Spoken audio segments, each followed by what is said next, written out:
Hello there, and welcome to Life Beyond Seen, where curiosity drifts just beneath the surface and science moves slowly enough to let your thoughts unwind.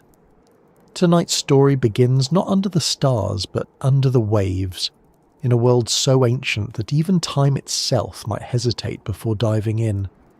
It's a place where the continents were still deciding where to sit, where forests were young and strange, and where the ocean, the vast, breathing cradle of early life, was beginning to imagine predators. Real predators. Not the small, harmless fish that nibbled on plants or scavenged in the silt, but the kind of creatures that made other creatures disappear. You could call them monsters, though to them it was just dinner. And among their favourite snacks, long before whales or giant squids ever existed, were the first sharks. Before we meet those hunters, I'd like to know, where are you listening from tonight? Somewhere near the sea, perhaps? Or maybe a city far from any shoreline, where the only waves come from passing cars? Wherever you are, just take a breath, a slow one. Imagine that instead of air, it's water pressing gently around you. You're suspended, weightless, drifting. Because to understand the Devonian period, the so-called Age of Fishes, you have to let go of everything familiar. There were no mammals, no birds, not even dinosaurs. The world was ruled by the water, and what swam within it was both beautiful and deeply unsettling. If you find this quiet journey soothing, maybe give it a like, or subscribe if you'd like to drift through more science made for rest rather than rush. It helps this little corner of calm reach others who might also need to trade their worries for a slow current and a softer kind of curiosity. Now, let's slip beneath the surface, because somewhere down there, in the dim green light of a half-formed world, the first sharks were gliding through the shallows, and something even larger was waiting for them. To imagine the Devonian Ocean is to picture a world both recognisable and alien. The continents were scattered like islands across a planet that was warmer than ours, with high levels of carbon dioxide in the air and no ice at the poles. Coral reefs bloomed across the shallow seas, immense living structures stretching for hundreds of miles, home to a bewildering variety of early fish, mollusks and crustaceans. The water itself would have shimmered with plankton, and the seafloor in many places was a shifting garden of sponges, algae and soft corals. It sounds idyllic until you remember that this world was also filled with teeth. The Devonian was when nature began experimenting with the idea of predators that could bite, crush and tear rather than just swallow. Evolution, it seems, was feeling ambitious. At this time, sharks were still new, not the sleek grey hunters we know now, but small cartilaginous fish with fragile skeletons, thin skin, and a nervous energy that made them dart through the shallows like anxious arrows. The earliest of them, creatures like Cladocelash or Stethocanthus, were only a few feet long. They had no bones, only cartilage, and they lacked the layered, serrated teeth of modern sharks. But even in this primitive form, they were remarkable. They could swim faster than most of their prey, turn sharply, and sense faint movements in the water. They were, in essence, the prototype of one of evolution's most successful blueprints, a design that would last for hundreds of millions of years. But the Devonian wasn't just about the sharks. It was about what surrounded them, what chased them, and occasionally what swallowed them whole. You see, the seas of that age were ruled not by sharks, but by fish with armour. These were the placoderms, creatures so heavily plated that they looked half mechanical. Imagine a fish whose head and shoulders were encased in bone, like a medieval knight's helmet fused to its body. Behind that armoured front, its tail and fins trailed freely, giving it both protection and power. They were the first animals to develop true jaws, a feature that changed everything. Before jaws, most life fed by filter or suction, pulling in whatever fit through a soft mouth. But once jaws arrived, so did choice, aggression, and the ability to bite through more than just plankton. The oceans, once relatively peaceful, were now places where everything was either predator or prey. Among these early jawed fish was one that would become legend, Dunkleosteus. If you've ever seen an illustration of it, you probably remember the mouth first. Instead of teeth, it had sharpened bony plates that acted like enormous shears, capable of slicing through armour, bone and muscle with terrifying efficiency. Its head alone could measure over 1 metre long, and when it opened its jaws, the suction created could pull in anything unfortunate enough to be nearby. By all estimates, this creature could grow up to 9 or 10 metres, roughly the length of a bus, and its bite force may have rivaled that of a modern crocodile or great white shark. But this was hundreds of millions of years before either of those animals existed. In the Devonian, Dunkleosteus was king. What's fascinating, though, is that this monstrous fish didn't appear out of nowhere. It was part of a long evolutionary arms race that began when fish first developed armour to protect themselves from predators, only for other fish to evolve stronger jaws to bite through that armour.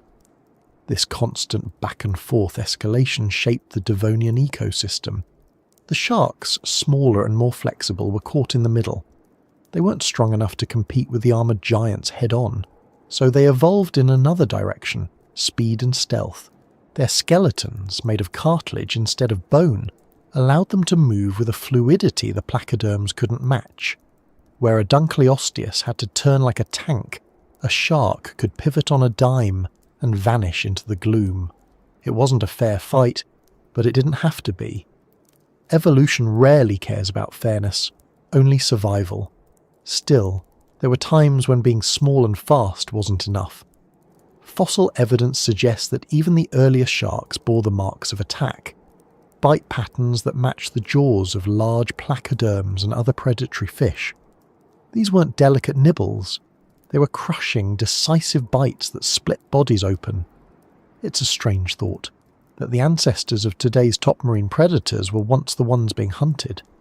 It reminds us that dominance in nature is never permanent. Every ruler of the sea is just a future fossil waiting for its replacement. The Devonian period stretched over some 60 million years, from around 419 to 359 million years ago, and during that time the balance between sharks and their rivals shifted constantly. Early on, the armoured placoderms held the advantage.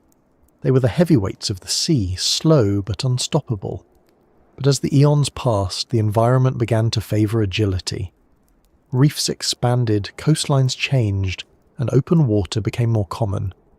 In these new conditions, speed and sensory awareness mattered more than armour. Sharks, with their lighter bodies and keen senses, began to thrive. They developed electroreceptors to detect faint electrical signals in the water, an adaptation so advanced that modern sharks still use it today. It's almost poetic that the very creatures once bullied by giants would inherit the world after those giants fell. But before that could happen, the Devonian oceans had to test every form life could imagine. There were fish shaped like torpedoes, others like armoured boxes, and some that looked more like experiments gone wrong. Many of them vanished as quickly as they appeared, victims of competition, climate shifts, or sheer bad luck. The seas were full of strange forms, lobe-finned fish that would one day crawl onto land, eel-like swimmers with bony heads, and early ray-like creatures gliding just above the seabed. Each one played a part in a slow, intricate dance of evolution, and through it all sharks survived by staying small, staying fast, and staying alive. If you were to stand on a Devonian shore, you might not even notice them. The land at that time was mostly barren rock and moss, with the first real forests just beginning to form. Giant arthropods, like metre-long millipedes, crawled among primitive plants, and dragonflies the size of hawks filled the air. But it was in the water that the real drama unfolded. The shallows teemed with life, while deeper waters hid the true predators. Somewhere out there, beyond the reefs and sediment, the great armoured fish prowled, their silhouettes gliding like moving fortresses, and scattered among them, darting in flashes of grey and silver, the first sharks tried not to be noticed. Occasionally they failed. What makes this period so intriguing isn't just the creatures themselves, but the way they set the stage for everything that followed. The Devonian was when vertebrate life, the kind with backbones, learned to dominate the planet. It was when the concept of the predator became refined, efficient, and terrifying. It was when nature first explored what it means to be hunted and to hunt back. The monsters that ate sharks weren't just creatures of brute strength. They were milestones in the long, winding story of survival. Every bite, every escape, every adaptation added another line to that story, and we're still reading it today in the layers of rock and the fossils hidden within. Even now, when paleontologists uncover a fossilized shark spine with the distinctive gouges of a Dunkleosteus's bite, it feels almost personal. It's a record of violence older than trees, a reminder that even the most fearsome animals had to learn humility once. Those scars in stone speak of a world where every meal was a battle, and every survivor carried the memory of what it took to stay alive. If you listen closely, they whisper something simple, that power always shifts, and that sometimes the only path to endurance is to be small, quick, and clever enough to adapt when everything else goes extinct. In a way, the Devonian Ocean was like a slow rehearsal for the rest of life's grand performance. The actors changed, but the script stayed the same. One species rose, another fell, the stage shifted, and the lights dimmed on the great armoured monsters that once ruled. But the sharks, fragile, underestimated and endlessly resourceful, never left the stage. They simply waited for the curtain to rise again. And as we drift from this ancient sea toward the next part of our story, the water grows darker, quieter. The armour-plated titans still rule for now, and the sharks still swim cautiously in their shadows. But tides, both literal and evolutionary, are beginning to turn. Something new is stirring in the deep, and even the monsters that once devoured sharks will soon face an ending of their own. When the world belonged to water, the continents were still half-formed thoughts drifting in the heat of a restless planet. The air was thick with carbon dioxide, the sky faintly tinted by volcanic haze, and the sea stretched almost endlessly, swallowing most of the horizon. It was an oceanic Earth, a place where life had committed fully to the water long before it ever considered land. Everything that breathed, hunted, hid, or died did so beneath the waves, and if you could have stood anywhere on that ancient shoreline, it might have felt less like standing on a planet and more like balancing on the edge of something alive. The world pulsed with tides, oxygen flowed differently, and every ripple on the surface was the echo of something evolving below. Back then, continents were wandering. The supercontinent Gondwana sprawled across the southern hemisphere, a massive mosaic of what would one day become Africa, South America, Antarctica, Australia, and the Indian subcontinent. In the north, smaller landmasses like Euramerica floated apart, colliding slowly over millions of years. Between them stretched shallow seas, broad, sunlit expanses teeming with life. These shallow waters were like enormous nurseries for evolution, warm, oxygenated, and filled with minerals that fed coral reefs and algae blooms. Most of the creatures that lived there would never have seen open ocean. They stayed close to the coastlines, to reefs and lagoons, to the light that filtered down through greenish water. It was a world in motion, but its pace was so slow that only fossils can now tell us what changed and how. If you could dive into one of those Devonian seas, the first thing you'd notice is the strangeness of the light. The sun would reach only so far before dissolving into a murky twilight. Suspended in the water were clouds of plankton, tiny organisms that turned sunlight into energy, and, in doing so, made the oceans bloom. These drifting specks of life supported everything else, from tiny crustaceans to large filter feeders. The water was alive with motion, small schools of jawless fish weaving through patches of coral, worm-like creatures burrowing in the sediment, and trilobites scuttling along the bottom. Everywhere you looked, there was life trying something new. It was an experimental age when nature hadn't yet decided what worked best. Shells came in every imaginable shape. Fins sprouted in odd places, and armour grew thicker as mouths grew sharper. It's easy to forget that this watery world existed long before the dinosaurs, long before birds or mammals or even flowering plants. The Devonian Ocean was its own universe, and the beings within it were as complex and competitive as anything alive today. In a sense, this was Earth's first real civilization, one made entirely of gills and fins instead of cities and steel. Each species had its territory, its strategies, and its predators. The balance was fragile but constant. For every hunter, there was a faster escape artist. For every armoured prey, a stronger jaw evolved somewhere close by. Among the most dominant creatures were those with skeletons made of bone rather than cartilage. This may sound like a small distinction, but it was revolutionary. Bone allowed for sturdier muscles, better leverage, and stronger bites. It also made possible the rise of armoured fish, the placoderms, that would come to define this period. Some were no larger than a hand, others as long as a small bus. Many had bodies that looked more like machines than animals, solid plates covering their heads, jointed necks allowing them to open their mouths wide, and heavy tails built for short bursts of speed. They were evolution's first real attempt at large-scale armour, and for a time they dominated the seas completely. The ocean floor in those days must have looked like an alien marketplace. Coral towers rose from the sediment like ancient cities, covered in sponges and branching organisms. Crinoids, animals that looked like flowers but were actually related to starfish, waved their feathery arms in the currents, catching food that drifted by. Ammonites, early relatives of squid and octopuses, floated with their coiled shells gleaming faintly in the filtered light. Every inch of space was occupied. Predators patrolled the reefs, smaller fish darted between coral structures, and scavengers cleaned up what was left behind.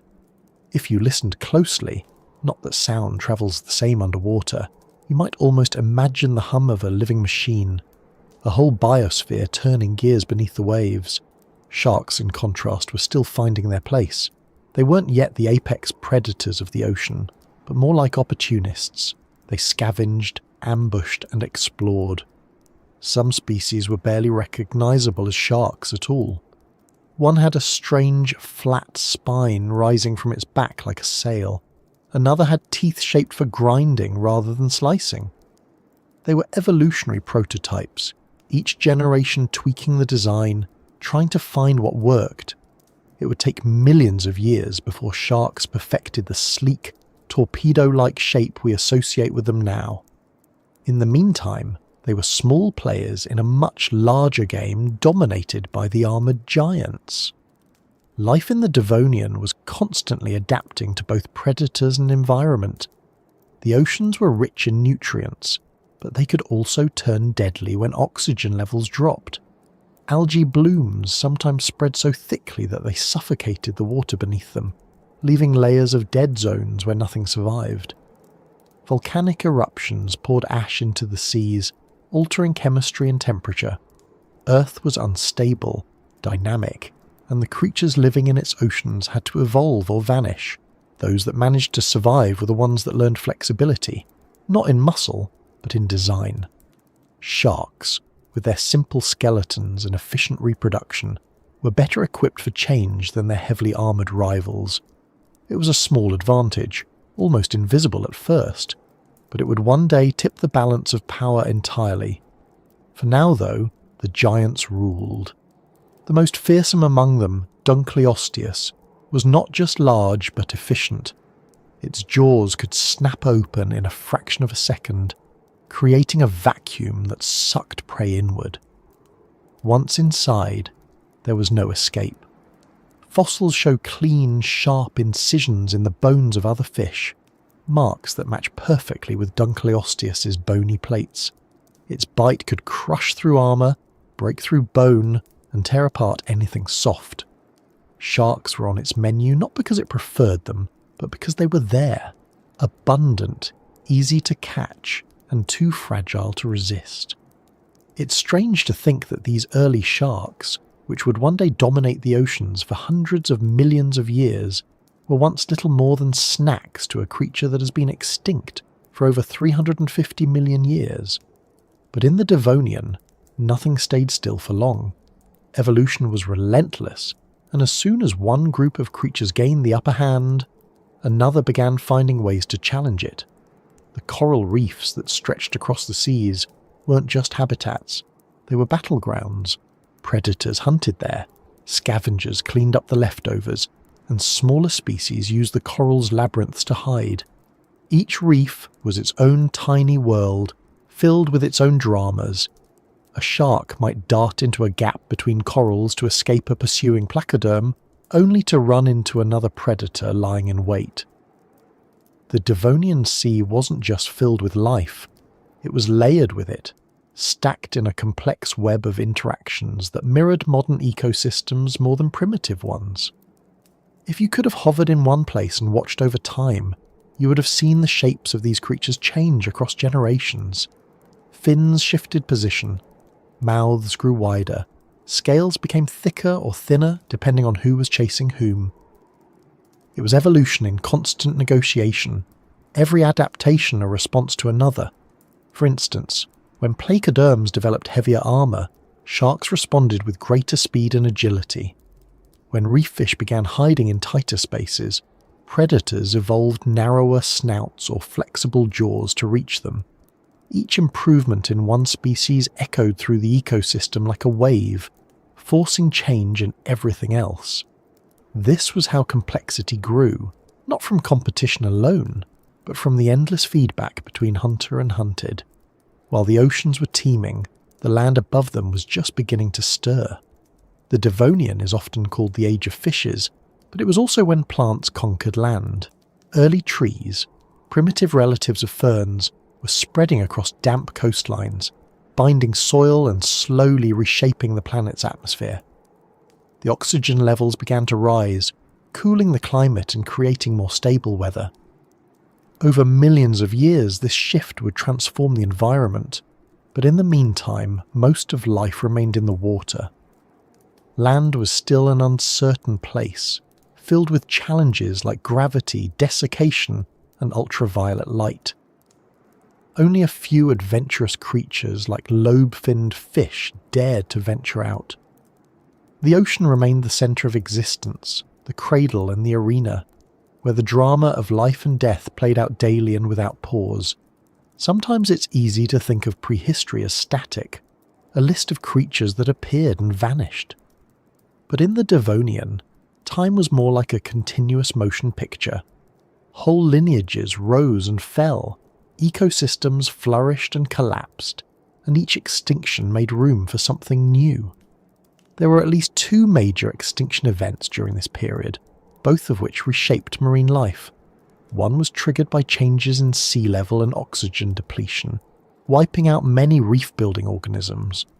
The other, later in the Devonian, hit the armoured fish particularly hard. The giants that had ruled for millions of years began to disappear, leaving behind smaller, more adaptable species. It wasn't sudden, not like the dramatic asteroid strikes of later ages. It was a slow unravelling, a long, quiet decline that gave faster creatures, like sharks, the opening they needed. When we think of monsters that ate sharks, it's easy to focus only on the teeth and the power, but the real story lies in the transitions.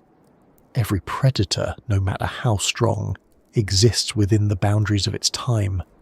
The Devonian placoderms were unstoppable in their world, yet that same armour that made them invincible also made them inflexible.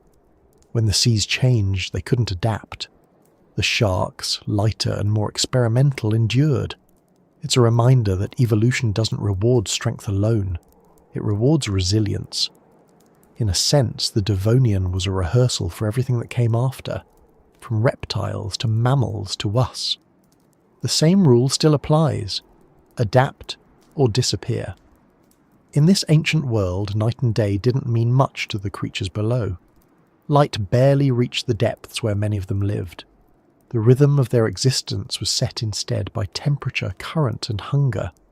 There was no silence, just the constant motion of life feeding and being fed upon. The Devonian ocean wasn't hostile, it was simply indifferent, the way all natural systems are. Each creature filled its role until it could no longer, and then something else took its place. The sharks that survived those early ages carried with them a design so efficient that it needed little change over the next 400 million years. Their survival wasn't luck. It was the result of being built for a world that never stopped shifting. And so, when we imagine those monsters that once hunted sharks, it's not just about the jaws or the size. It's about the world that created them.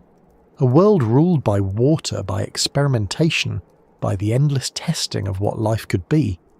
The Devonian wasn't just an age of fishes. It was an age of discovery, of possibility. Everything that would come later, from reptiles to birds to humans, owes something to those first predators and prey. The rules of survival were written there, in salt and bone and motion, and they've never really changed. The world that belonged to water eventually began to dry its feet on the shores, but for now, in this story, we stay submerged. The reefs still hum with life, the armoured fish still rule, the sharks still dart through the shadows. Somewhere above, volcanoes rumble and the continents inch toward each other, but down here, the ocean doesn't care. It just keeps breathing, slow and vast and patient, holding within it every secret of what's to come. And among those secrets, something small and flexible waits, an idea shaped like a shark, ready to inherit the sea once the monsters have finished their meal. If you picture a shark, the image that comes to mind is probably sleek and efficient, something honed by millions of years of evolution, a creature that looks as though the ocean itself decided to become an animal. But the first sharks didn't look like that. They were smaller, stranger, and uncertain in form, as if nature were still sketching ideas and couldn't decide which version to keep. Their reign began quietly, almost unnoticed, in the corners of reefs and the shadows beneath the armoured giants that ruled the seas. They weren't yet the terror of the deep, they were the survivors hiding in plain sight. The earliest known sharks appeared over 420 million years ago, near the end of the Silurian period, and by the Devonian they had already spread widely through the oceans. These were primitive forms, cartilaginous fish, whose skeletons were soft, lightweight, and rarely preserved as fossils. What remains of them are mostly teeth and fragments of scales, tiny clues that tell scientists how adaptable these creatures were. A complete skeleton is almost unheard of, which makes reconstructing their lives more like detective work than discovery. Still, from these fragments, a picture has emerged. Small, agile hunters moving with precision through shallow seas, built not for brute strength, but for survival through efficiency. Unlike the heavy-plated placoderms, sharks had skeletons made entirely of cartilage, a flexible, rubbery tissue that doesn't fossilize well but offered enormous advantages in life. Cartilage is lighter than bone, allowing sharks to float more easily without needing the air bladders that many bony fish later evolved. It also bends, which meant sharks could twist, pivot, and accelerate faster than any of their armoured contemporaries. This agility gave them the one edge that mattered most in an ocean full of slower, heavily protected creatures: control of movement. In a world where jaws were new and armour was everywhere, being able to move first and move fast was often the difference between predator and prey. One of the earliest known sharks, Cladocelache, lived around 370 million years ago. It reached lengths of up to 2 meters, had a torpedo-shaped body, and lacked the scales that covered most other fish. Its mouth was positioned at the front of its head rather than underneath, giving it a forward-facing attack angle like modern fast-swimming sharks. Fossils show a body built for speed: smooth skin, powerful tail fins, and large gills that could draw in oxygen efficiently. Inside, its digestive system was simple, streamlined for a predator that didn't waste time chewing. When it caught something, it swallowed it whole. Remnants of other fish have been found inside Cladocelache fossils, sometimes swallowed head first, which suggests a precise, practiced hunter rather than an opportunistic scavenger. Still, Cladocilic wasn't the only shark-shaped experiment happening in the Devonian. The seas were full of related species, each trying its own variation on the design. Some had long, eel-like bodies suited to weaving through reef crevices. Others had spiny dorsal fins for defence, like Climatius, a small sharp-featured shark whose back was armed with a row of defensive spines. There were also oddities like Stethocanthus, sometimes called the anvil shark, with a flat brush-shaped structure on its back that has puzzled scientists for decades. It may have been used in mating displays or intimidation, though no one is certain. Each of these species represents an evolutionary branch that ended long ago, but collectively they show how versatile the shark blueprint was even in its earliest form. At this stage in Earth's history, sharks were not the top predators. That title belonged to the armoured placoderms, particularly Dunkleosteus and its kin, whose crushing jaws could break through almost anything. But while those giants dominated the open waters, sharks found niches of their own. They thrived in shallower regions, along reefs, and in coastal lagoons where larger predators couldn't manoeuvre easily. Their small size made them less visible and allowed them to exploit food sources others ignored. In a way, their quiet reign was defined by adaptability rather than dominance. They filled gaps, learned to move between environments, and avoided extinction by never specialising too much. The contrast between sharks and their contemporaries was stark. Placoderms were armoured fortresses. Their skeletons were heavy, their bodies rigid, and their movements deliberate. Sharks were the opposite, light, flexible, and responsive. Where a placoderm might rely on power and armour, a shark relied on awareness and timing. Even this early in their evolution, sharks possessed sensory systems that made them remarkable hunters. Their lateral lines could detect vibrations from struggling prey, and their keen sense of smell allowed them to follow faint chemical trails through the water. Later species would refine these abilities even further, developing electroreception to detect the electrical fields produced by living organisms, but the foundation for those senses was already being laid during the Devonian. Their teeth tell another part of the story. Early sharks had simpler teeth than modern species, small, smooth and conical, designed more for gripping than slicing. These teeth were arranged in rows that could be replaced throughout the shark's life. When one broke or wore down, another slid forward to take its place. It was a simple system, yet astonishingly effective. Fossil evidence shows that sharks could produce thousands of teeth over a lifetime. This constant renewal meant they could maintain a perfect set of tools even in the harshest conditions. It's one of the main reasons their lineage has lasted so long. Where other species evolved complex but fragile mechanisms for feeding, sharks kept their design simple and reliable. It's worth imagining what a Devonian reef might have looked like from a shark's point of view. Above, rays of sunlight sliced through the surface, flickering across coral structures that formed dense mazes of colour and shadow. Small fish darted between gaps in the coral, while strange creatures like early lungfish moved sluggishly near the bottom. A shark glided through it all, silent except for the faint ripple of its fins. It could sense the pressure waves of movement around it, smell the chemical signatures of injured prey, and adjust its course without thinking. Its body was built for this world, not the brute force brawls of open water giants, but the subtle choreography of survival among the reefs. And while it hunted, it was also hunted. The same reefs that offered safety could become traps. A shadow overhead might not be another fish but the armoured head of a placoderm descending an ambush.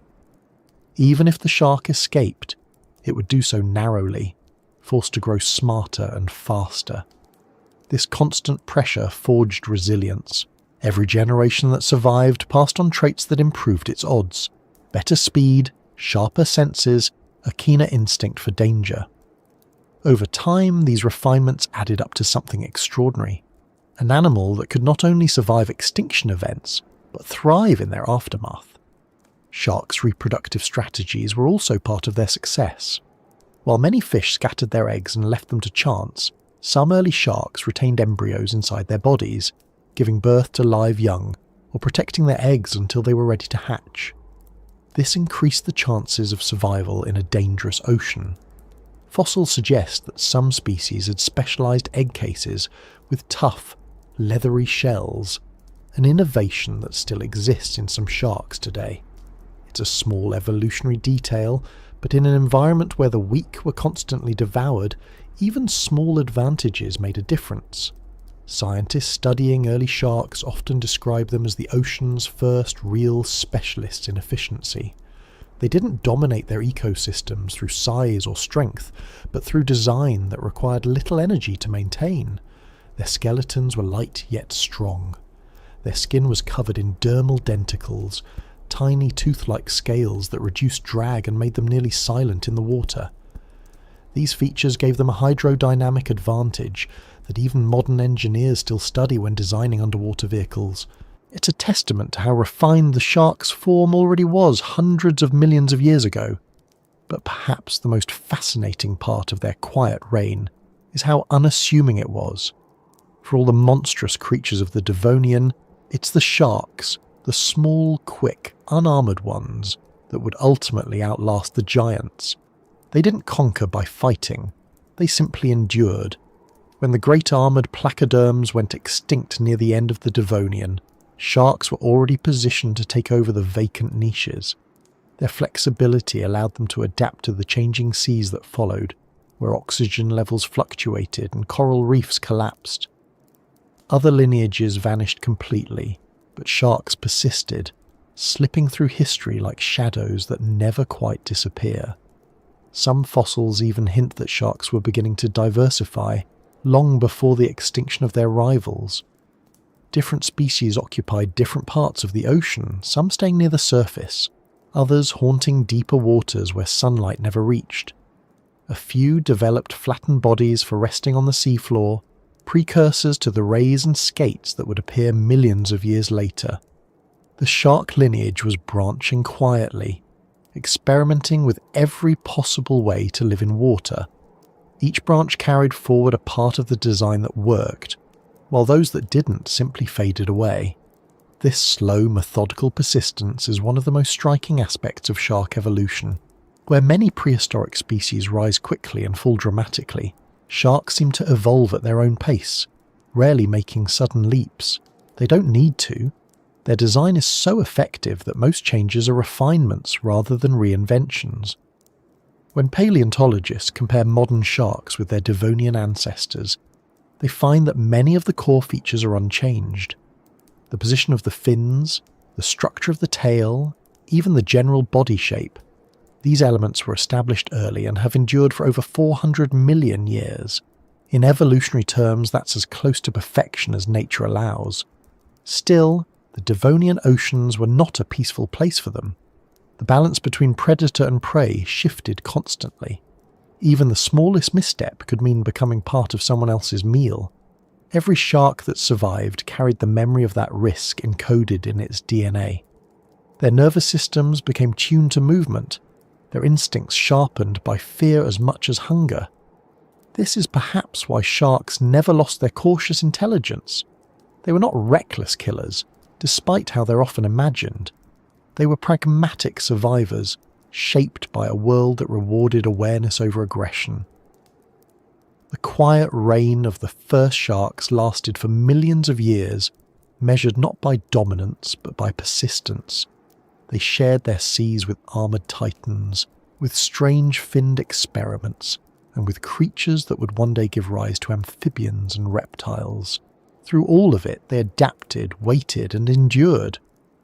And when the end of the Devonian came, a time of dying reefs, falling oxygen, and mass extinction, it was the sharks that slipped through the cracks of catastrophe and emerged into the next era largely unchanged.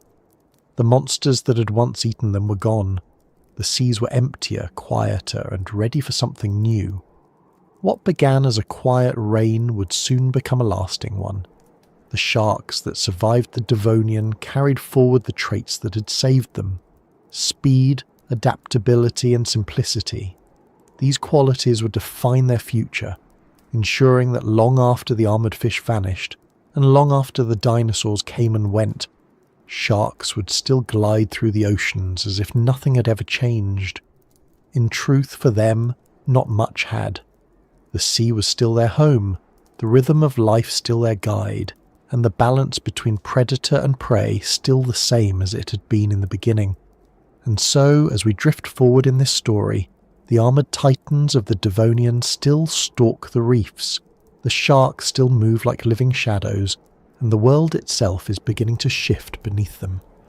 The continents are closing in, the oceans are changing temperature, the first forests are taking hold on land. Soon the water will no longer belong to one kind of creature alone, and when the monsters rise to test the sharks again, they will find that the quiet survivors of the Devonian have learned more than just how to flee. They've learned how to outlast. By the time sharks had found their rhythm in the Devonian seas, another group of creatures had already claimed the title of apex predator. They were the armoured lords of their age, the hunters that even hunters feared. These were the placoderms, and among them were giants so formidable that the first sharks, small, quick, and clever though they were, spent much of their time staying out of sight. If the early sharks were the prototypes of sleek endurance, the placoderms were the prototype of power. They were not elegant, and they didn't need to be. They were living fortresses, equipped with jaws that could shear through bone and armour thick enough to shrug off anything short of another placoderm's bite. To understand what it meant to live beneath them is to imagine the ocean not as an open expanse, but as a battlefield of slow-moving war machines. Every reef, every shoal, every stretch of open water had its hierarchy. The small fish fed on plankton. The sharks fed on the small fish. And above them both were the armoured hunters that fed on everything else. These were the creatures that turned the Devonian into the age of fishes, not because of their numbers, but because of their scale. The most famous among them, Dunkleosteus, was not just large, it was a phenomenon.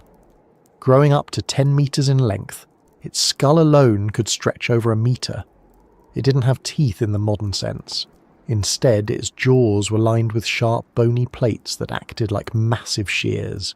When it bit down, those plates met with the precision of a guillotine, slicing through muscle and shell alike. Estimates of its bite force suggest something in the range of 6,000 newtons, comparable to the bite of a modern crocodile, but concentrated at the tip of a blade rather than across rows of teeth. The effect was devastating. A single strike could cut through the armoured shell of another placoderm, or through the body of a shark before it even had time to react. What made Dunkleosteus so dangerous wasn't just its jaws, it was how it used them. Fossil analysis shows that its skull was built on a 4-bar linkage system, a complex arrangement of bones that allowed the jaw to snap open at incredible speed and close with crushing force. When it opened its mouth, it created a suction that could pull prey straight in. The action was mechanical, precise, and far faster than any other predator of its time. It didn't chase as much as it struck, waiting for prey to drift close before unleashing a motion that turned water into a weapon. Once inside those jaws, nothing escaped. But Dunkleosteus was only one of many. The Devonian oceans were full of armoured predators, each with its own interpretation of how to dominate the sea. Some were massive like Dunkleosteus, while others were smaller but faster, with streamlined armour and agile fins. The group as a whole, the placoderms, had diversified into hundreds of species, from small bottom dwellers to open water hunters. They were united by their distinctive feature, armour plates fused into their skin. This armour protected their heads and shoulders while leaving the rest of the body free for swimming. The result was a creature that could survive blows no other fish could endure and deliver attacks that few could withstand. In a world before reptiles, before even amphibians had fully conquered the land, the placoderms were the first animals to bring true aggression to vertebrate life. They were the original experiment in complex predation, the point where evolution began combining defense, offense, and strategy in a single organism.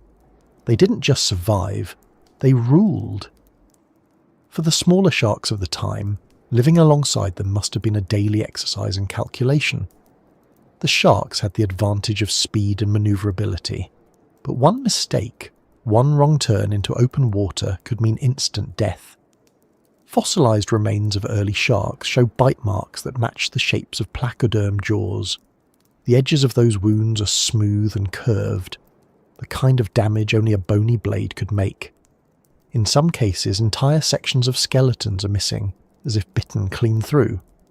These were not random attacks, they were targeted, efficient kills. The hunters above the hunters had learned to recognise the movement patterns of smaller fish, and they used patience as effectively as power. A Devonian ocean, seen from above, would have looked peaceful enough. Broad patches of coral reef stretched toward the light, shoals of fish shimmered like clouds, and the surface broke gently in the wind. But below that calm surface the scene changed. In deeper channels the water grew murkier, and the outlines of massive armoured predators moved in and out of view. Their eyes, often positioned high on their heads, could catch the silhouettes of prey against the light above. They rose from the shadows, jaws opening with hydraulic precision, and vanished again into the gloom before the water had time to settle. Sharks, sensing the vibrations, would scatter in all directions, each trying to blend into the haze. Survival meant knowing how to disappear. It's strange to think that the ancestors of modern sharks were shaped not only by their own evolution, but by the fear of creatures now long extinct. The adaptations that make sharks such efficient hunters today, their alertness, their sensitivity to motion, their ability to react faster than almost any other fish, were forged in the presence of these armoured giants. Every muscle twitch, every reflex, every pattern of movement that helped a shark evade a predator became part of its evolutionary toolkit. In that sense, Dunkleosteus and its kin didn't just dominate their era, they sculpted the future. The placoderms themselves were a remarkably diverse lineage. Some species lived near the surface, feeding on smaller fish and crustaceans. Others haunted the seafloor, crushing shellfish and armoured invertebrates with their heavy jaws.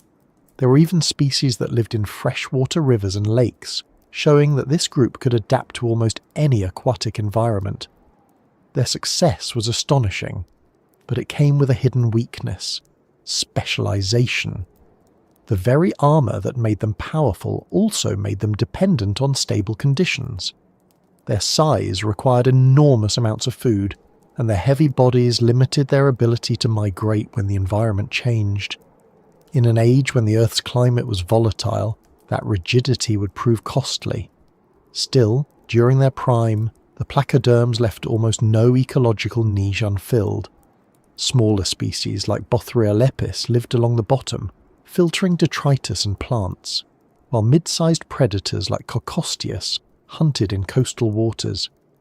Each filled a specific role, and together they formed the backbone of Devonian marine ecosystems. Sharks occupied the periphery, important but secondary. They cleaned up the leftovers, hunted small prey, and avoided direct confrontation with the armoured elites. Yet even as the placoderms grew stronger, sharks continued to evolve quietly in their shadow. It's a dynamic that repeats throughout evolutionary history. While one group dominates, another adapts quietly, waiting for its turn. The interaction between these two lineages must have been constant and brutal. When a placoderm attacked, it did so with overwhelming force, but its armour made it slower. A shark, on the other hand, could strike quickly but had to flee just as fast. It was a balance between power and precision. Neither had a clear advantage, but their competition drove both to refine their designs. Placoderms evolved stronger jaws and faster strikes, while sharks improved their speed and sensing ability. Over millions of years, this evolutionary arms race shaped the anatomy of both groups. It was one of the earliest examples of predator-prey escalation on a planetary scale. The fossil record captures only fragments of this struggle, but the story it tells is unmistakable. You can see it in the distribution of bite marks, in the wear patterns on armour plates, and in the teeth scattered across ancient seabeds. Some sites show layers of crushed placoderm remains mixed with shark fossils, suggesting that the two died in the same catastrophic events, perhaps volcanic eruptions or sudden drops in oxygen. Other sites show isolated shark fossils with evidence of predation, their spines bent or bitten through. These are not random accidents. They're the record of a world in constant conflict, where even the most powerful hunter could become prey in a heartbeat. What's remarkable is how short the reign of the placoderms actually was in geological terms. They rose quickly in the early Devonian, flourished through the Middle Period, and were gone by the end. Their entire history spanned less than 70 million years, a blink compared to the 400 million year survival of sharks. For all their power, their dominance was temporary. When the global environment began to shift, when sea levels fell, reefs collapsed and oxygen levels dropped, the heavy specialised placoderms couldn't adapt fast enough. The smaller, lighter sharks could. They slipped through the gaps left behind by the giant's downfall not by fighting, but by enduring. Still, during their height, there was nothing in the ocean that could match a creature like Dunkleosteus. Its sheer size and power have made it a favourite of paleontologists and artists alike, often depicted as a prehistoric version of a killer whale or crocodile. Yet in life, it was probably stranger than that. Its body, despite its massive head, may have been relatively short and stubby, more like a compact torpedo than a long fish. This shape suggests bursts of speed followed by stillness, a predator that attacked with sudden explosive motion and then drifted slowly afterward. It didn't chase, it ambushed, it didn't waste energy, it waited. The efficiency of its hunting behaviour may explain how such a large predator could survive in ecosystems that were still developing complex food webs. Some researchers have compared Dunkleosteus to a prehistoric version of a great white shark, not in appearance, but in ecological role. Both occupy the same position in their respective food chains, apex predators that regulate other species by keeping populations in balance. In the Devonian, that role meant controlling the explosive diversification of smaller fish. Without such predators, the oceans could have become overcrowded and unstable.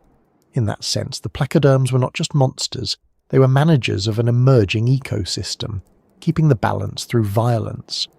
It's also worth noting that their dominance wasn't absolute. In some parts of the world, particularly near coastal shallows, sharks and smaller bony fish had already begun carving out independent niches. There the giants were too cumbersome to follow. Reefs acted as natural barriers, protecting smaller creatures and fostering diversity. These microhabitats became safe zones for innovation, places where evolution could experiment without interference from the armoured hunters. Over time, the species that evolved in these protected regions would inherit the Earth's oceans after the placoderms' decline. It was as if the future was quietly preparing itself in the background while the giants roamed the stage. When you look at the fossil record today, the placoderms leave an impression of dominance, but also of impermanence. Their armour preserved them beautifully, giving us more fossils of them than of their soft-bodied rivals. Sharks, with their cartilage skeletons left only teeth and traces. That imbalance can make it seem as though the placoderms were the only story of the Devonian seas, when in fact they were just one chapter in a much longer narrative. The hunters above the hunters were extraordinary, but they were also temporary. Evolution builds its empires on what works for the moment, and the moment always changes. Still, for the span of millions of years, these armoured predators reigned over a world unlike anything that exists now. Their shadows stretched across the reefs, their jaws carved paths through schools of fish, and their presence defined what it meant to be powerful. For every creature that swam beneath them, including the early sharks, life was a test of adaptation. And for the sharks themselves, that test would eventually become an advantage. When the era of armour ended and the ocean shifted toward mobility and precision, they were ready.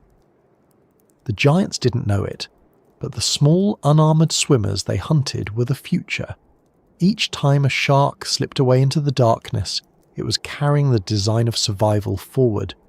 Each escape, each narrow evasion, was another small victory in an evolutionary war that didn't end with blood but with time.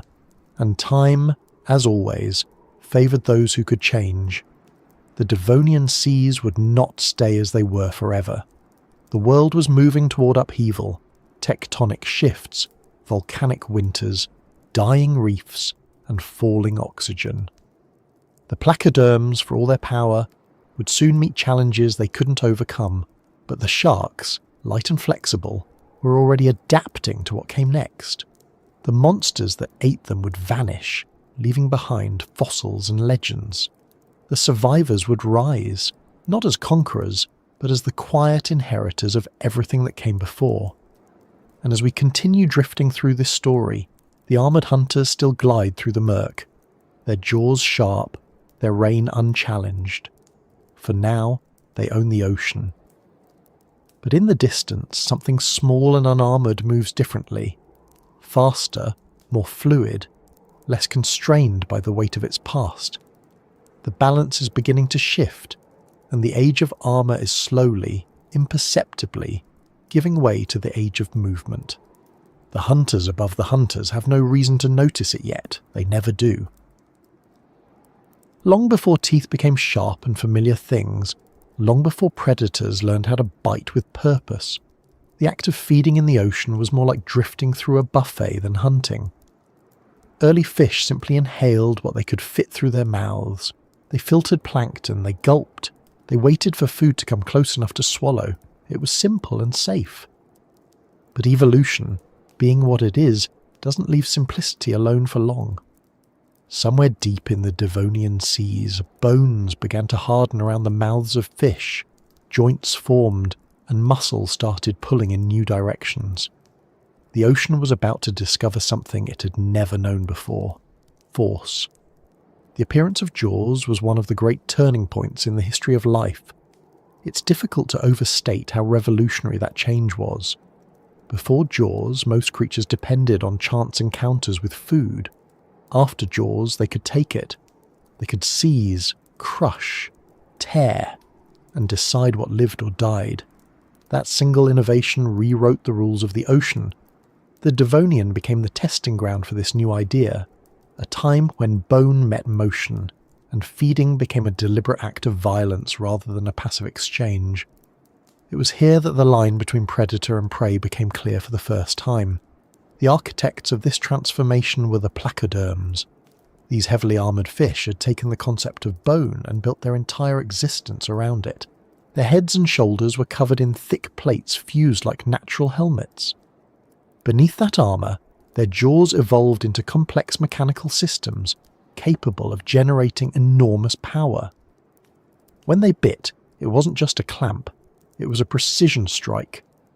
The front plates acted as blades, while secondary muscles behind them drove the movement with astonishing speed. The result was a living machine built for cutting. The most advanced of these designs belonged to Dunkleosteus, the same giant predator that ruled the late Devonian seas. Its skull shows clear evidence of the four-bar linkage system, a biomechanical structure made of interconnected bones that act like levers. When one bone moves, it transfers force through the others, multiplying it in the process. In Dunkleosteus, this mechanism allowed the lower jaw to drop open almost instantly, creating suction that pulled prey toward its mouth. Then, with a fraction of a second's delay, the upper jaw snapped shut with crushing strength. No other fish of the time had anything like it.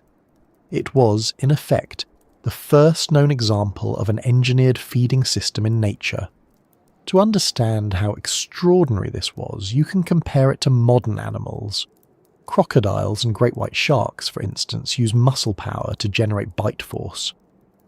But in Dunkleosteus, bone did much of the work. Its jaw operated like a trap designed to convert minimal muscle input into maximum output. In tests with digital reconstructions, researchers estimate that its bite could deliver more than 11,000 pounds of pressure per square inch at the edges of its bladed plates. That's enough to shear through armour, bone, or the thick shells of ancient invertebrates. Nothing else in the Devonian came close, but not all jaws were built for destruction. The early Devonian seas were full of experiments, fish trying out different versions of this new idea. Some jaws were small and lined with flat crushing plates for breaking shells. Others were narrow and needle-like, adapted for snatching quick-moving prey. In some species, the jaws didn't even have real teeth yet, just serrated edges of bone that acted like primitive cutting tools. Evolution at this point was running multiple trials at once. The result was an ocean full of prototypes, some fast, some clumsy, some surprisingly efficient. The Devonian wasn't just the age of fishes, it was the age of innovation. For the first sharks, this revolution posed both a challenge and an opportunity. Their skeletons were made of cartilage rather than bone, which limited how much crushing power they could generate. But cartilage being lighter gave them an entirely different advantage: speed. Instead of developing massive jaws like the placoderms, sharks refined the art of motion. Their bites became quick, repeatable and flexible. They didn't need to crack through armour, they needed to strike where armour wasn't. In that contrast between bone and cartilage, between brute strength and fluid movement, two evolutionary philosophies emerged. One favoured power, the other efficiency. The history of ocean life ever since has been a conversation between those two ideas. If you imagine a Devonian seascape, it's not hard to see how these designs shape the ecosystem. Coral reefs were the stage, built from vast colonies of early corals and sponges. Small fish darted between the crevices, feeding on algae and plankton. Above them, the shadows of predators passed slowly, their armour glinting faintly in the dim light. Every few moments one of those shadows would dip lower, jaws opening in that mechanical flash, and another creature's movement would end abruptly. The water was thick with the debris of feeding, bits of shell, scales and drifting silt, stirred up by the constant motion of a hunter's at work. But the jaws of metal and bone didn't just change how fish hunted, they changed how fish defended themselves. Prey began evolving thicker scales, faster reflexes and more complex behaviours. Some species developed schooling patterns to confuse predators, others buried themselves in sand or mud, hiding their soft bodies from the crushing jaws above. In this arms race, every adaptation led to another. The more efficient the predator became, the more ingenious its prey needed to be. For every bite that landed, there were hundreds that didn't. The balance between attack and escape became the central rhythm of life underwater. Among the smaller predators, variations on the jaw design began appearing almost as soon as it evolved. Some early sharks experimented with rows of replaceable teeth, structures that could fall out and regrow indefinitely. This innovation may have begun as a repair mechanism, but it quickly became a defining feature. Instead of relying on one set of teeth, sharks could afford to lose them with every hunt. Their jaws became living conveyor belts, each new tooth pushing the old ones forward. While placoderms could break anything, sharks could bite forever. That difference would matter when the seas began to change. The great armoured hunters, for all their might, were prisoners of their own construction. Their armour limited how far their jaws could open, and their heavy skulls slowed their reaction times. In stable environments they were unstoppable. But as conditions shifted, when oxygen levels dropped or prey species declined, their specialisation became a liability. They couldn't adjust quickly enough. Sharks, with their lighter frames and regenerative systems, could. It was a subtle shift at first, barely noticeable, but it was the beginning of the end for the giants. Evolution rewards not just strength but adaptability, and cartilage proved to be a better long-term investment than bone. Still, while they lasted, the armoured hunters ruled absolutely. The evidence is written in fossils: jaws locked in combat, bite marks gouged into armour, and whole assemblages of shattered skeletons buried together. Some sites suggest mass feeding events, where multiple predators may have converged on a dying reef, devouring everything in reach. The power of their jaws left physical scars on the world, marks so deep they remain visible hundreds of millions of years later. When paleontologists find those fossils today, they can almost feel the violence behind them. A single bite from one of those predators could split rock-hard bone. Imagine what it did to soft flesh. For a long time, scientists believed that the placoderm's jaws were primitive compared to modern fish. That idea has changed completely in recent decades. With new imaging technology, researchers have discovered just how complex these ancient jaw systems really were. The internal structure of Dunklosteus's skull, for instance, reveals interlocking joints, tendon attachment points, and mechanical leverage systems so advanced that they rival those of modern reptiles and mammals. In some ways, the evolution of jaws had already reached a level of sophistication in the Devonian that wouldn't be seen again for millions of years. This sophistication came with trade-offs. Armour and mechanical strength required energy. These predators needed enormous amounts of food to sustain themselves, and that meant constant hunting. The moment they stopped feeding, they began to starve. Sharks, on the other hand, could slow their metabolisms, glide for long periods, and survive on less. It's not hard to see how one design was destined to outlast the other.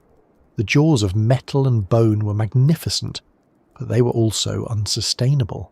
They represented an evolutionary extreme, a peak that could not hold.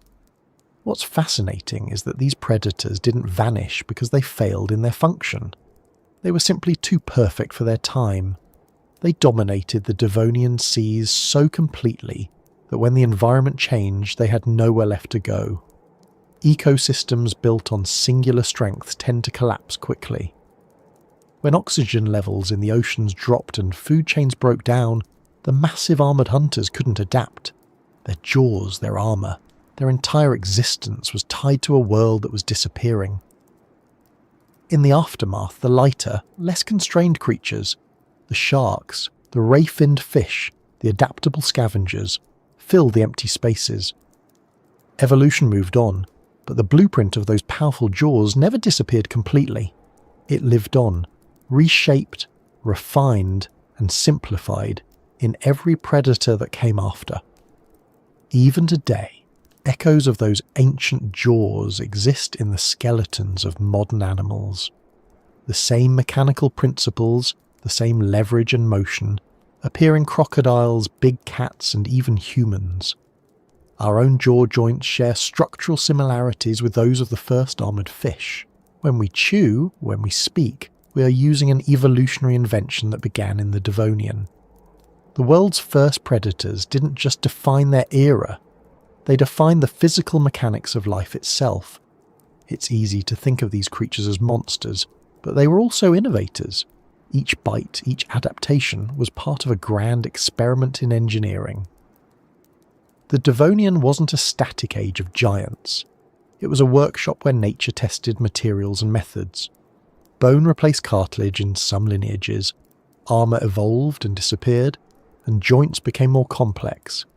These early predators didn't just eat, they redefined what a body could do. The jaws of metal and bone were as much a technological revolution as a biological one, and while they faded from the world long ago, their influence never left. Every predator that bites, crushes or tears today is drawing on the same mechanical lineage that began with them. Sharks refined it. Reptiles reinforced it. Mammals inherited it. In that sense, the Devonian jaws were not a dead end at all.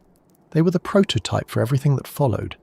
If you could drift back through time and watch the ocean then, you'd see it not as a calm blue expanse, but as a living system of design and counter-design. Each creature was a response to another, each movement a test of an idea. The jaws that shattered armour also inspired speed. The armour that resisted jaws inspired intelligence. It was a feedback loop that would continue for eons, and at the heart of it all was that first moment when bone met motion, when the world's first bite cut through the silence and changed the course of evolution forever. Even now, when we study those fossils, we can still trace the logic behind their creation.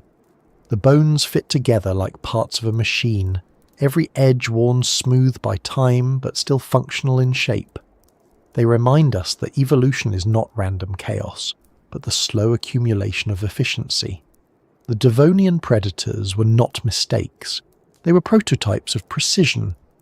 Their reign may have ended, but the principle that defined them, control through motion, remains as alive in today's oceans as it was in theirs. And so, as we move forward through this ancient world, the water still carries the echoes of those jaws closing on prey, the distant vibration of impact through bone and flesh.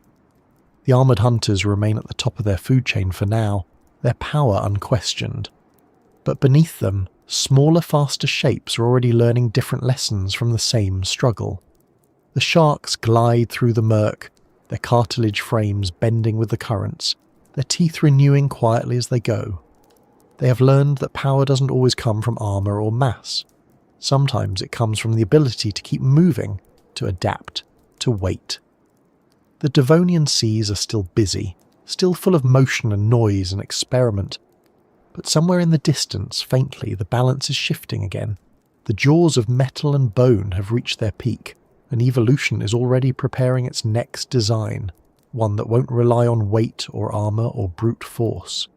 One that will glide where others sink, feed where others starve, and survive long after the giants have vanished. The monsters still feed, their jaws clashing like living machinery in the depths. Yet just beyond their reach, the ocean's next rulers are practicing the art of patience. They have learned from the giants.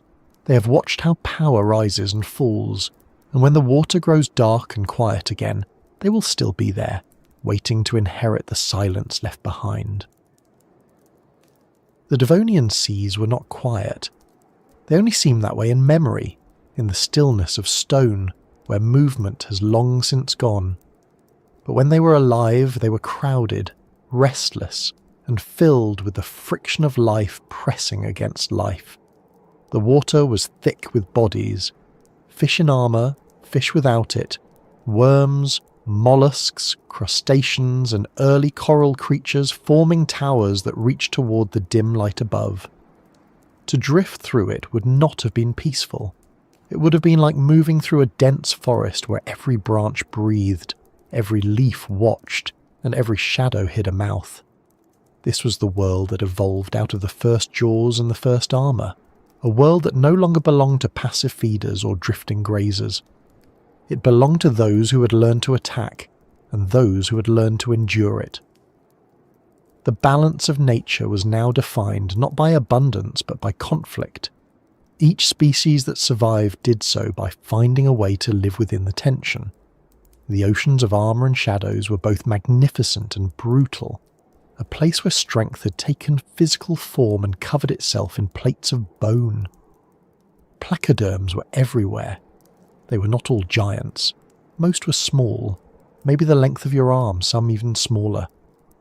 Their armour varied from delicate overlapping plates that looked almost decorative to heavy fused shields that gave the appearance of a walking fortress. Each design spoke to a different way of life. Some placoderms grazed the seafloor, using their jaws to crush shells and sift through sand for nutrients. Others lurked near the reefs, waiting for smaller fish to swim too close. The largest, like Dunkleosteus, patrolled the open waters. Collectively, they filled the ocean like a single, massive organism with many forms. What defined them was not just their armour, but the way it divided their bodies. The front was encased in bone. The back remained flexible. It was a compromise between protection and movement, a living experiment in balance. For many millions of years, it worked flawlessly. Few animals could pierce their armour. The only real threat came from others like them, which meant that much of the predation in the Devonian was predator against predator. Armoured fish biting into armoured fish. It sounds like something from a nightmare, but to the creatures of that age, it was simply life. And yet, not everything in the sea wore armour. Alongside these plated hunters swam a growing number of unarmoured species, each carving out space where armour failed to reach.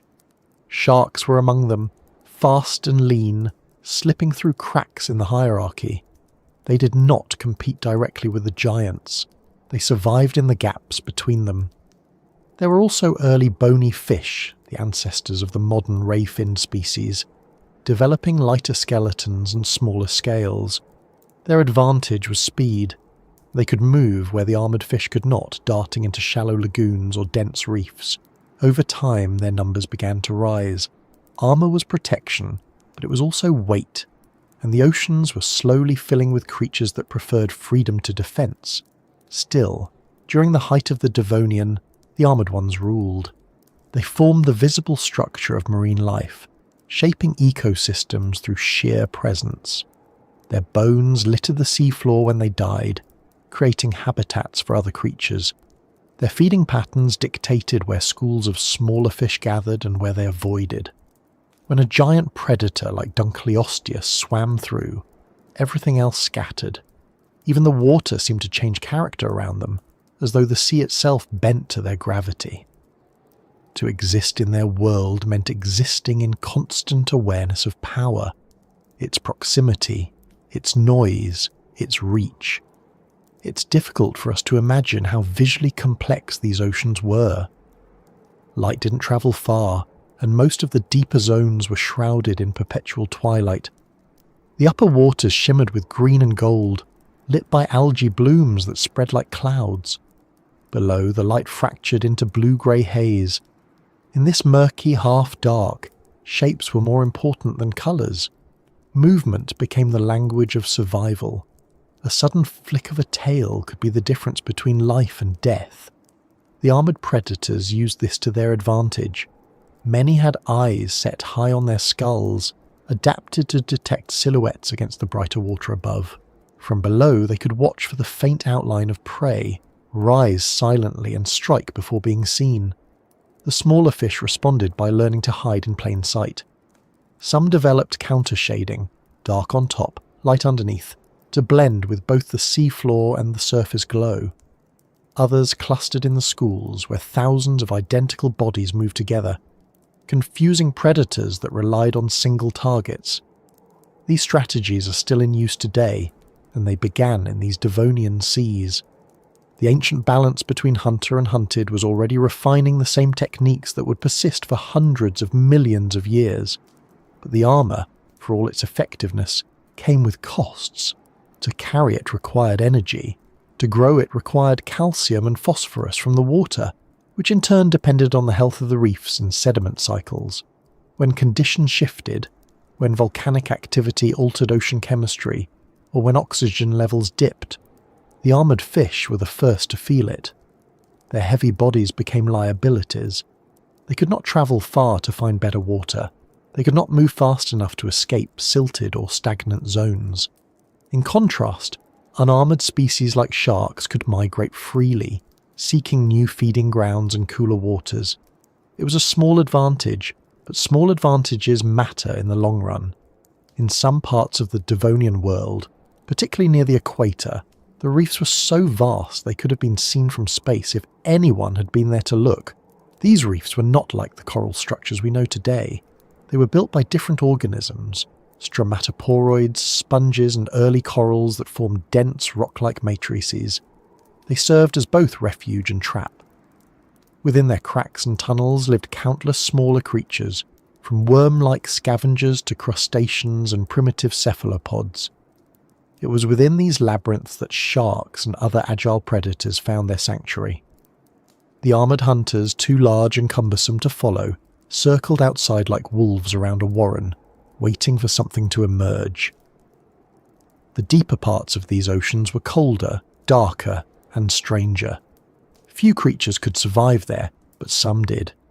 Early jawless fish, remnants of older lineages, clung to existence in those depths. They were ghosts from an earlier age, overshadowed by the jawed predators that now ruled the shallows. Occasionally, one would drift upward and become a meal for a hungry placoderm or shark. Life below was sparse, but not absent.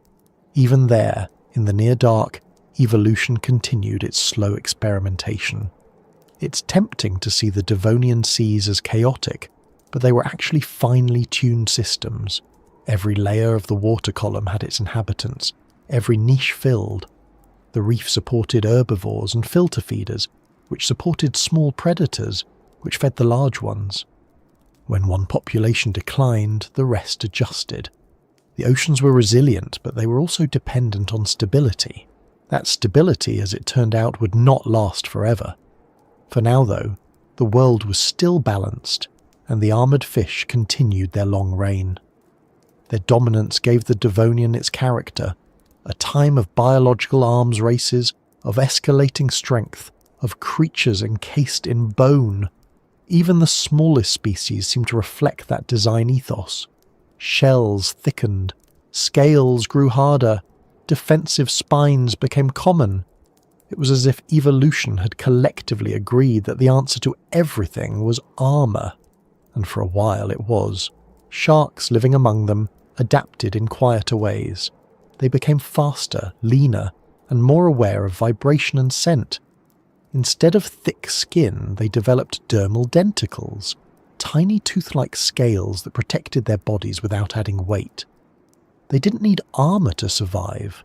They needed awareness. Their entire anatomy was tuned to detect movement, to feel disturbances, to predict danger before it arrived. This sensitivity, developed in an age ruled by armoured giants, would become the foundation of their success long after those giants vanished. Even as the sharks adapted, the armoured predators continued to evolve in their own direction. Some developed flattened bodies for hunting along the seabed. Others grew massive, with jaws strong enough to crack shells the size of helmets. Fossil evidence shows bite marks on thick-shelled invertebrates, evidence of precision rather than brute force. These were not mindless creatures. They were efficient, methodical, and specialized. Each one played a role in maintaining the balance of its ecosystem. Without them, smaller species might have overrun the reefs, consuming the very structures that supported them. The interaction between armour and agility defined everything about life in the Devonian. You could almost say it was the first true age of strategy and evolution. Every creature was either defending or outmanoeuvring, shielding or striking. The ocean itself became a chessboard where every move had consequences. And yet, for all their complexity, these systems were fragile. They depended on temperature, oxygen and chemistry, remaining within narrow bounds. The smallest geological disturbance could send ripples of extinction through the food chain. It's strange to think that an ocean filled with monsters could also be so delicate.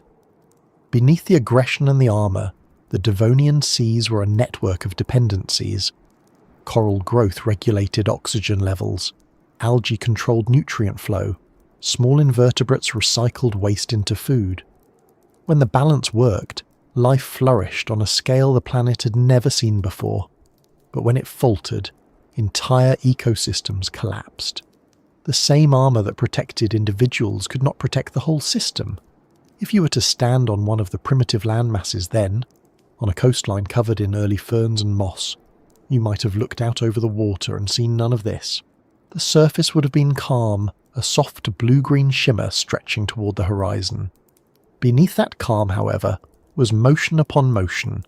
Armoured hunters circling, sharks weaving between them, smaller fish fleeing through coral, and the constant hum of life adapting. The Devonian Ocean was beautiful in the way that a storm is beautiful. Not peaceful, but full of energy, full of potential. As the eons passed, these armoured worlds began to show signs of strain. Environmental shifts started changing ocean chemistry. Volcanic eruptions released gases that altered the atmosphere. Algae blooms spread, then died off, pulling oxygen from the water as they decayed. Reefs suffered, and with them, the creatures that depended on them. The giants of the sea were among the first to feel it.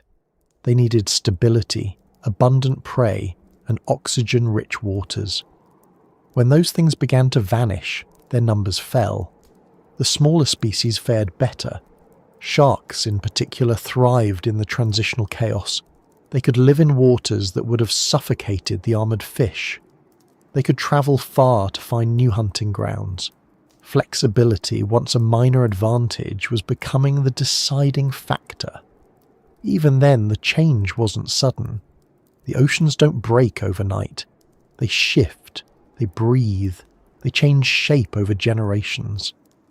For millions of years, the Devonian seas continued their slow transformations, giving rise to new species even as others vanished. The shadows of the armoured hunters still passed overhead, but fewer of them each century. The reefs began to open up, creating new spaces for smaller creatures to explore.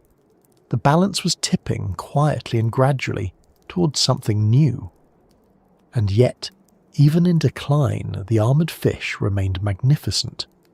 Their fossils still tell the story of a time when life wore its strength on the outside, when survival meant building a fortress around the body.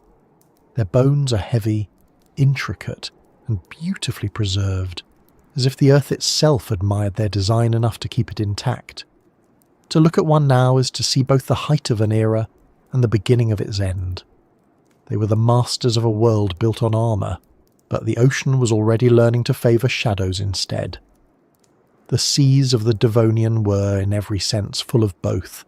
Armour for defence, shadow for escape. Bone for strength, cartilage for movement.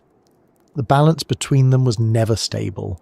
It only appeared that way from a distance. Beneath the surface, change was constant. The armoured ones had ruled for millions of years, but the future belonged to the swift, the sensitive, and the adaptable. And somewhere in the currents, the first hints of that future were already gliding silently, unnoticed among the giants, ready to inherit the sea once it became quiet again. The water still held the reflection of those plated kings, the light catching on their surfaces like metal under sun. But deeper down, the light didn't reach. There, in the places the armoured fish could not follow, something else was waiting. It had no plates, no shields, no fortress of bone, only movement, precision, and patience. The oceans of armour and shadows were about to tilt toward the latter, though no one swimming in them could yet see it coming. The sea never announces change. It simply keeps moving, and everything within it must move with it. For millions of years, sharks had lived as quiet survivors in the shadow of armoured giants. They were small, fast and cautious, moving through the gaps in an ocean ruled by things that could crush them without effort. They learned to stay near the reefs, to hide in murky shallows, to hunt when the waters grew still.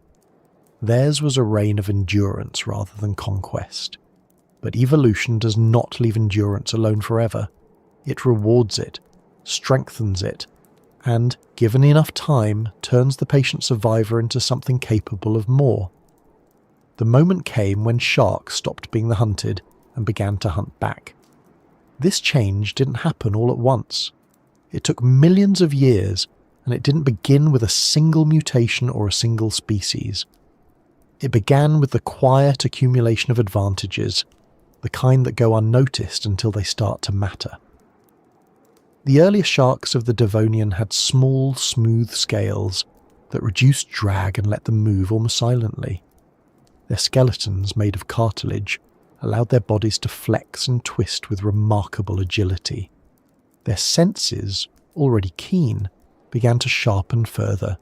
Every vibration in the water, every flicker of light, every trace of chemical change became information they could use. In a world where armour had been the answer to survival, sharks were becoming something entirely different. Organisms built not to resist force but to avoid it entirely. They were not yet the apex predators of the sea, but they were learning the skills that would make them so. They learned how to follow scent trails for miles, how to ambush rather than chase, and how to feed efficiently enough to conserve energy in leaner times. Their entire anatomy was becoming a response to the challenge of living among creatures far stronger than themselves, and eventually those responses became weapons. The same speed that once kept them alive became the speed that made them deadly. The same caution that once kept them hidden became precision. Slowly, imperceptibly, the balance began to shift. The Devonian period was full of creatures that depended on armour for protection. Placoderms were the pinnacle of that design philosophy, and for a long time it worked. Their heavy bone plates made them nearly invincible to anything smaller. But nature has a way of finding weak points. Armour can only protect what it covers, and joints, those places where plates meet and bend, were often exposed. Sharks, smaller and faster, began to exploit those weaknesses. Their teeth, though still relatively simple in form, were perfect for quick strikes. A shark didn't need to pierce through an armoured plate. It needed only to attack from the right angle, at the right moment, and take what it could before slipping away. Fossil evidence suggests that some sharks of this era, such as Cladocelaceae, were already capable of attacking larger prey, including armoured fish.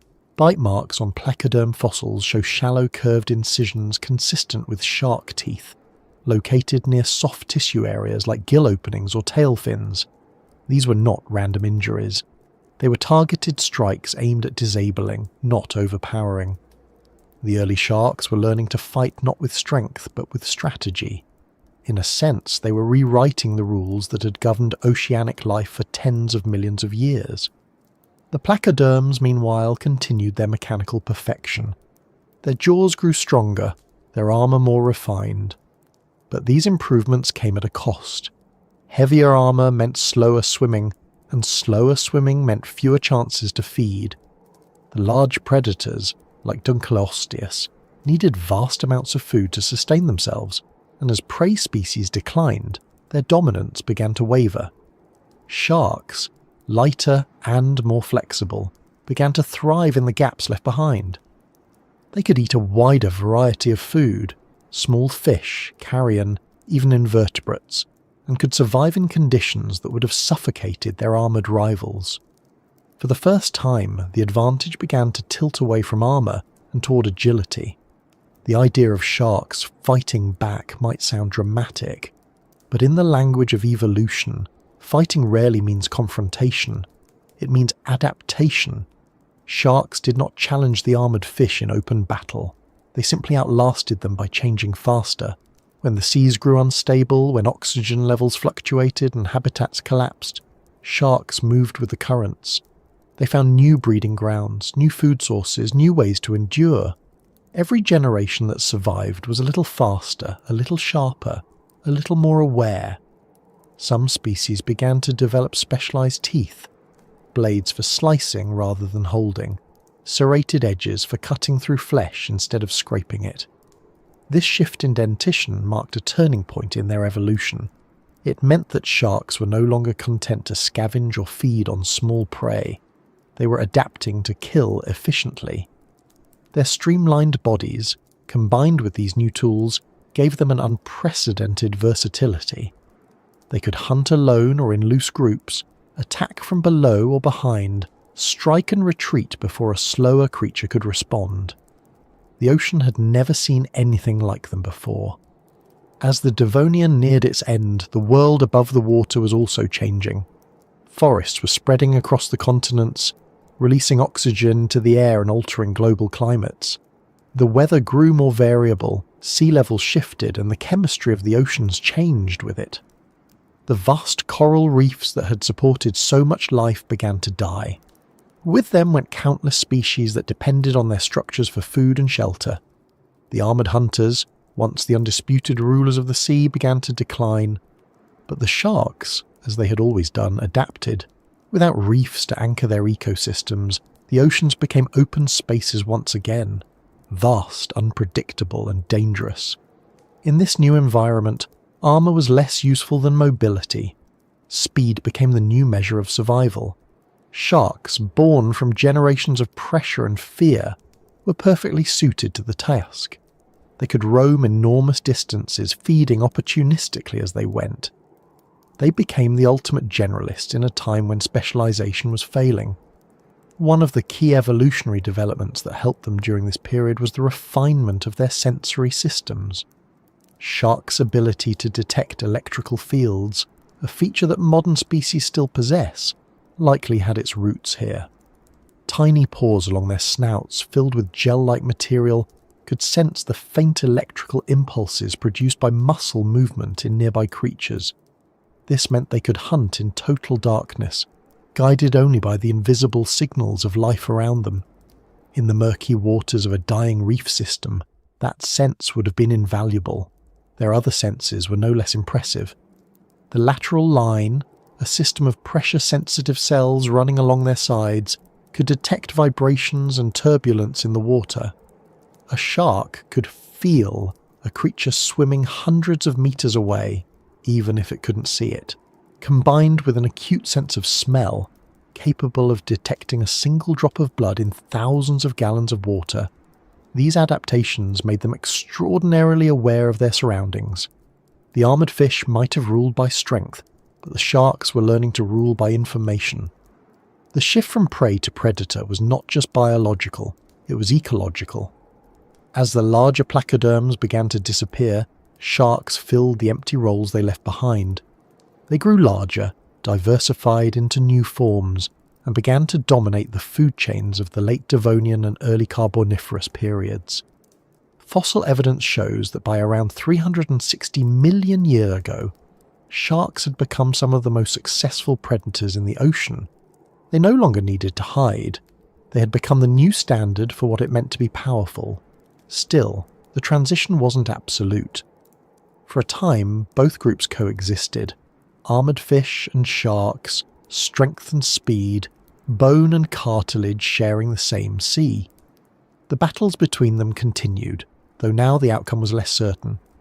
A large placoderm could still crush a shark with a single bite, but it had to catch it first, and catching a shark was no easy task.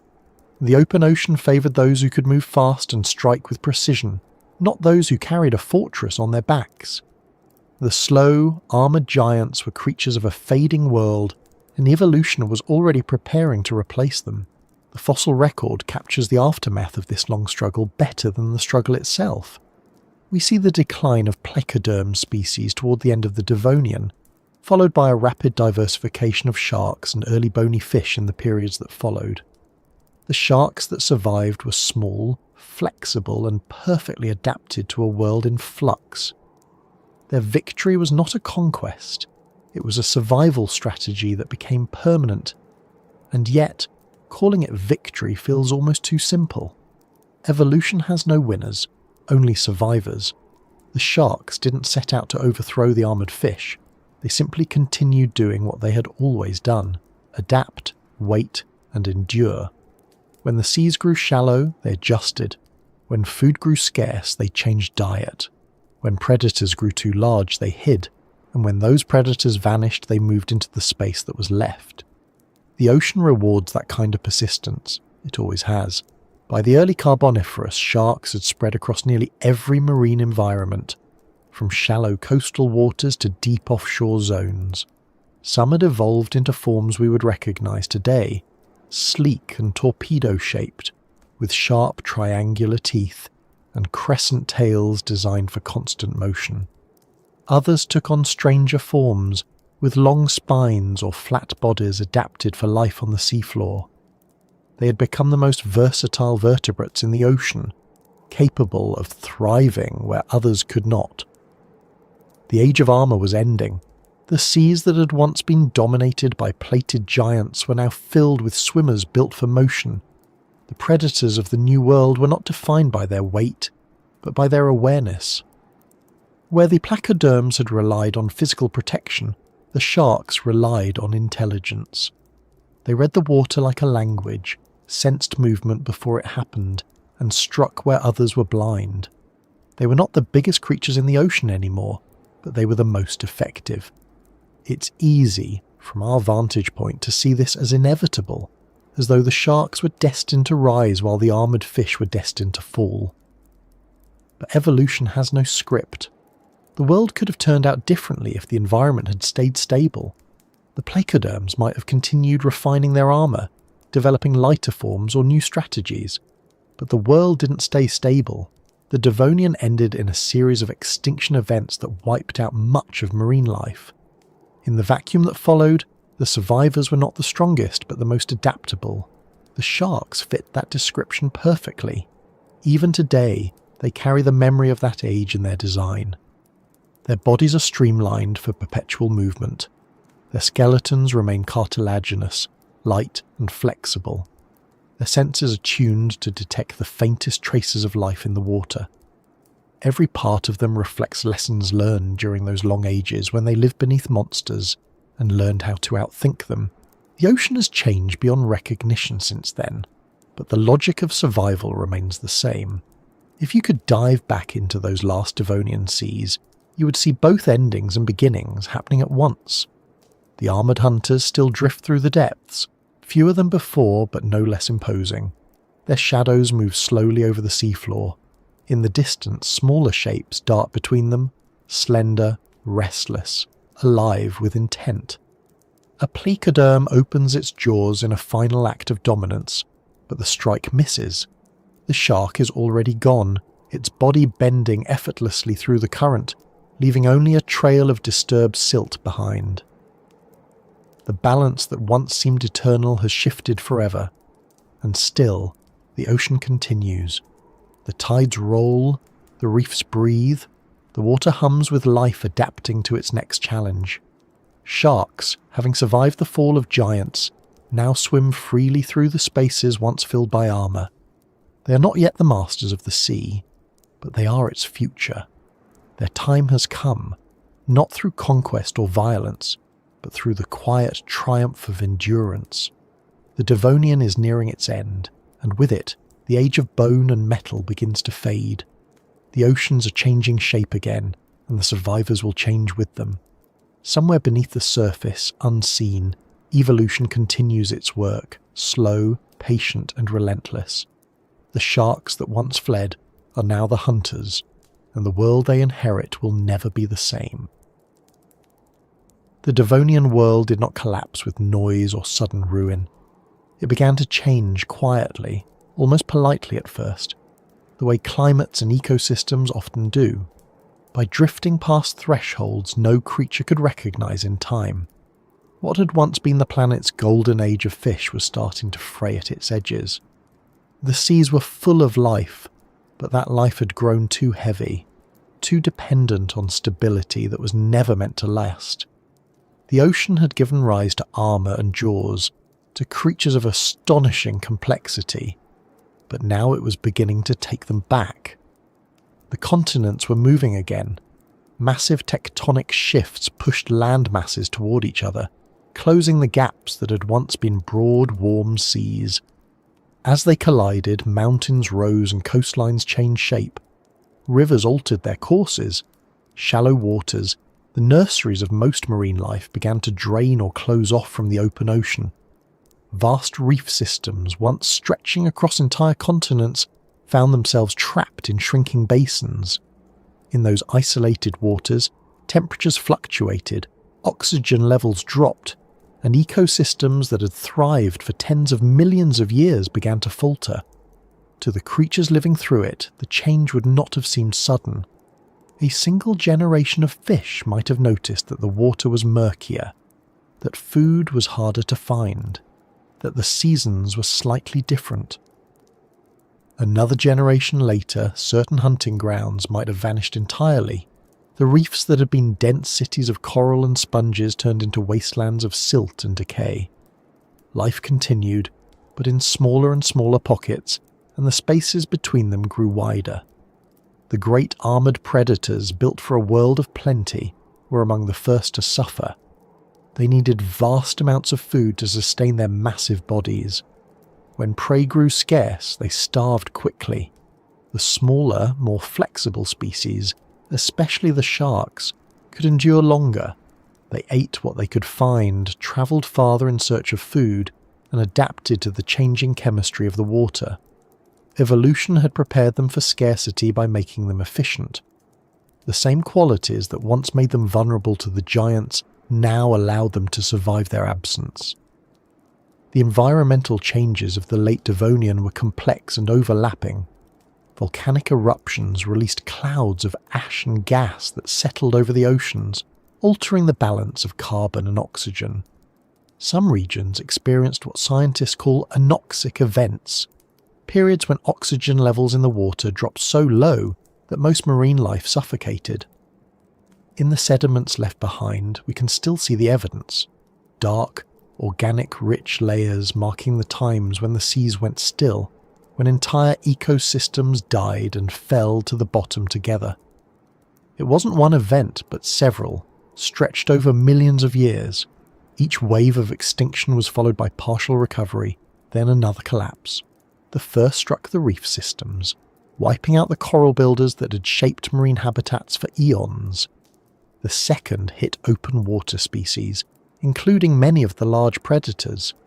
The third and most severe came near the end of the Devonian, around 359 million years ago, when as much as 75% of marine species vanished.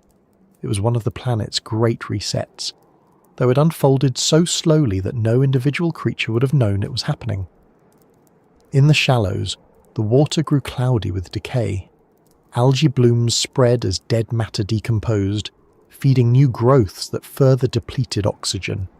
Whole regions of the ocean became uninhabitable, forcing species to migrate or die. The placoderms, once the dominant hunters of the sea, could not keep pace with this changing world. Their armour, which had protected them from every living threat, could not protect them from the environment itself. Their bodies were too heavy to survive in low-oxygen water. Their reproductive cycles were too slow to recover from population crashes. Bit by bit, they disappeared from the fossil record. The sharks, by contrast, seemed almost built for this moment. Their light skeletons required less oxygen. Their reproductive strategies, whether laying tough, leathery eggs or giving birth to live young, ensured that at least some offspring survived even in harsh conditions. They were opportunists, able to feed on almost anything, and as their competition dwindled, they spread into every corner of the sea. It wasn't dominance through conquest, it was dominance through persistence. But this was not just a story of decline, it was also a story of transformation. While the ocean struggled, the land above them was becoming something new. The Devonian saw the rise of forests, real forests, with roots, leaves, and trunks that reached high into the air. Plants that had once hugged the ground began to tower, spreading across continents and changing the chemistry of the atmosphere. Their roots broke apart rocks, releasing minerals into rivers that washed into the sea. The influx of nutrients fueled massive algal blooms, which further disrupted marine oxygen levels. What began as a quiet greening of the land became one of the most significant environmental shifts in Earth's history. The forests also drew carbon dioxide out of the air, cooling the planet. As global temperatures fell, glaciers formed near the poles and sea levels dropped. Entire shallow seas dried up, taking with them the habitats that had nurtured the Devonian explosion of life.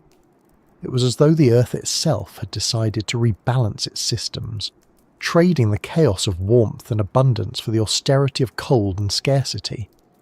The creatures of the ocean had no say in the matter. They simply adapted, or didn't. The late Devonian was, in many ways, a test of flexibility. Species that could adjust quickly, whether through migration, reproduction, or metabolic efficiency, survived. Those that depended on stability vanished. The pattern is familiar to us now, seen again and again throughout the history of life. But in this moment, it was happening for the first time on such a scale. It was a rehearsal for every extinction that would follow. To imagine it is to picture an ocean caught between two worlds. In one, remnants of the old order still glide through the depths, placoderms armoured in bone, relics of an age when strength was everything. In the other, the new order is already emerging, sleek sharks and nimble bony fish, unarmoured but quick, darting through the ruins of coral cities that no longer grow. The water itself is the dividing line between them, a medium of transition. It is still blue and full of motion, but underneath, it carries the chemical signals of change, slightly more acidic, slightly less breathable, slightly less forgiving. The extinction events that reshaped the Devonian oceans were not acts of destruction so much as acts of clearing. They stripped away the overgrown systems that had reached their limits, making room for new forms of life. The fall of the armoured fish opened niches that had never existed before. Sharks moved into some of them, and early bony fish into others. Together, they would go on to define the marine ecosystems of the next 350 million years. But for those living through it, there was no sense of renewal, only loss. The reefs, once teeming with life, became graveyards. The water turned black in places from decaying matter. Predators grew fewer, prey scattered, and the great web of marine relationships unravelled. It's difficult to imagine the scale of silence that followed. The seas that had once thundered with movement became still. Fossil layers from this period show long stretches of sediment with almost no remains, as though life itself had paused. And yet, even in that stillness, some things continued. Tiny, resilient creatures, plankton, algae, small crustaceans, persisted. Their survival was enough. Life has a way of keeping its foothold, even when the rest falls away. In time, the balance would rebuild itself layer by layer. The sharks, more than any other large animal of their time, were positioned to take advantage of that recovery. They were among the first to repopulate the open seas once oxygen returned, and they diversified rapidly in the wake of the collapse. From their Devonian ancestors came a variety of new species, each better suited to the leaner, colder world that followed. It's easy to see this as an inevitable passing of eras, but the reality is less tidy. The extinction that ended the Devonian was chaotic, patchy, and drawn out. Some regions suffered total collapse, others recovered quickly. In certain parts of the world, remnants of placoderm species lingered for a while longer, isolated in pockets of stability. They were the last echoes of a vanished age, holding on as long as the water allowed. But evolution had already moved on. The next generation of predators, the sharks, the early ray-finned fish, and the first amphibians venturing onto land were writing new rules. The world on the brink of change was not just losing species, it was changing its very structure. The composition of the atmosphere shifted as plants altered the carbon cycle. The texture of the land changed as roots stabilised soil and slowed erosion. The rhythm of the tides changed as the continents continued to move. Even the colour of the oceans may have deepened, tinted by the altered chemistry of their contents. Every part of the planet was adjusting, connected through invisible feedback loops that no creature could see but all would feel.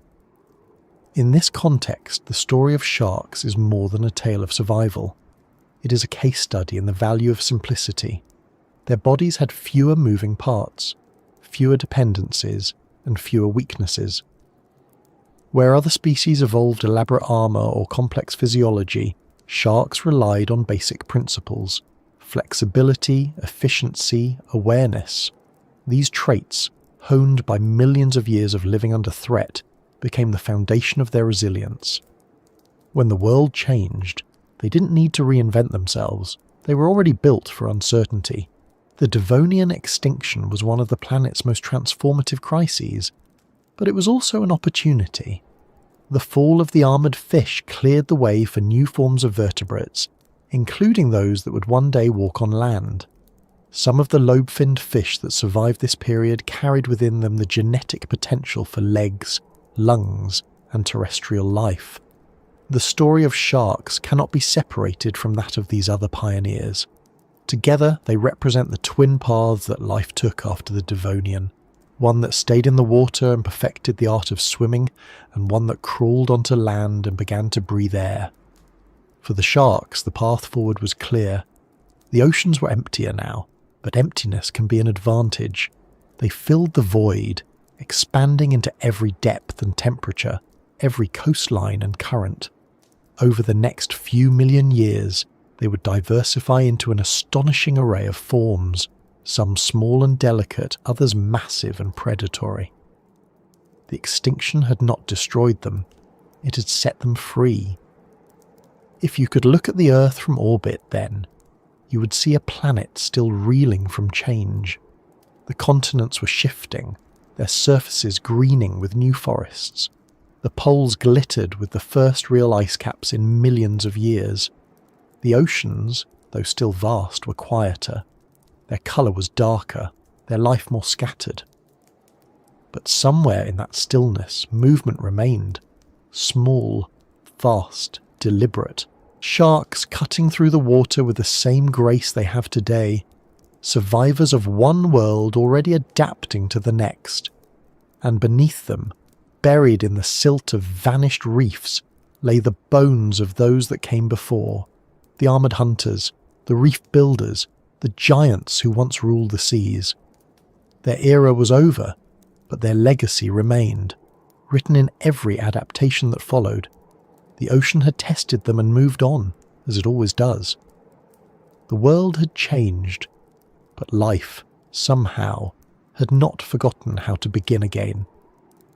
The water was different now, colder, thinner, harder to breathe, but still alive.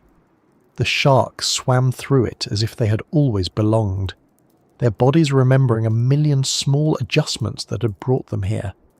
They were no longer shadows in another creature's world.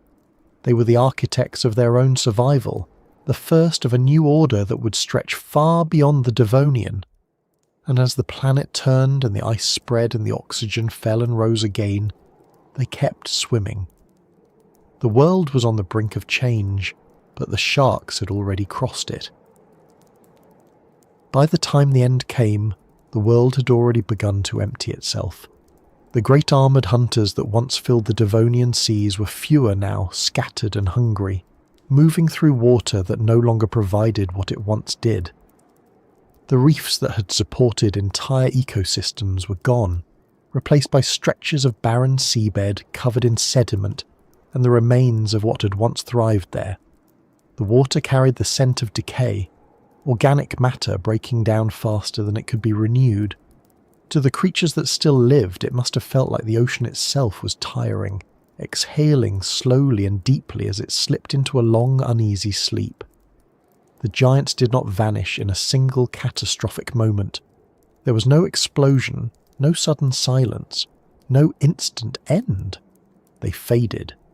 The decline came in waves, local collapses, recoveries, and collapses again, each one weaker than the last.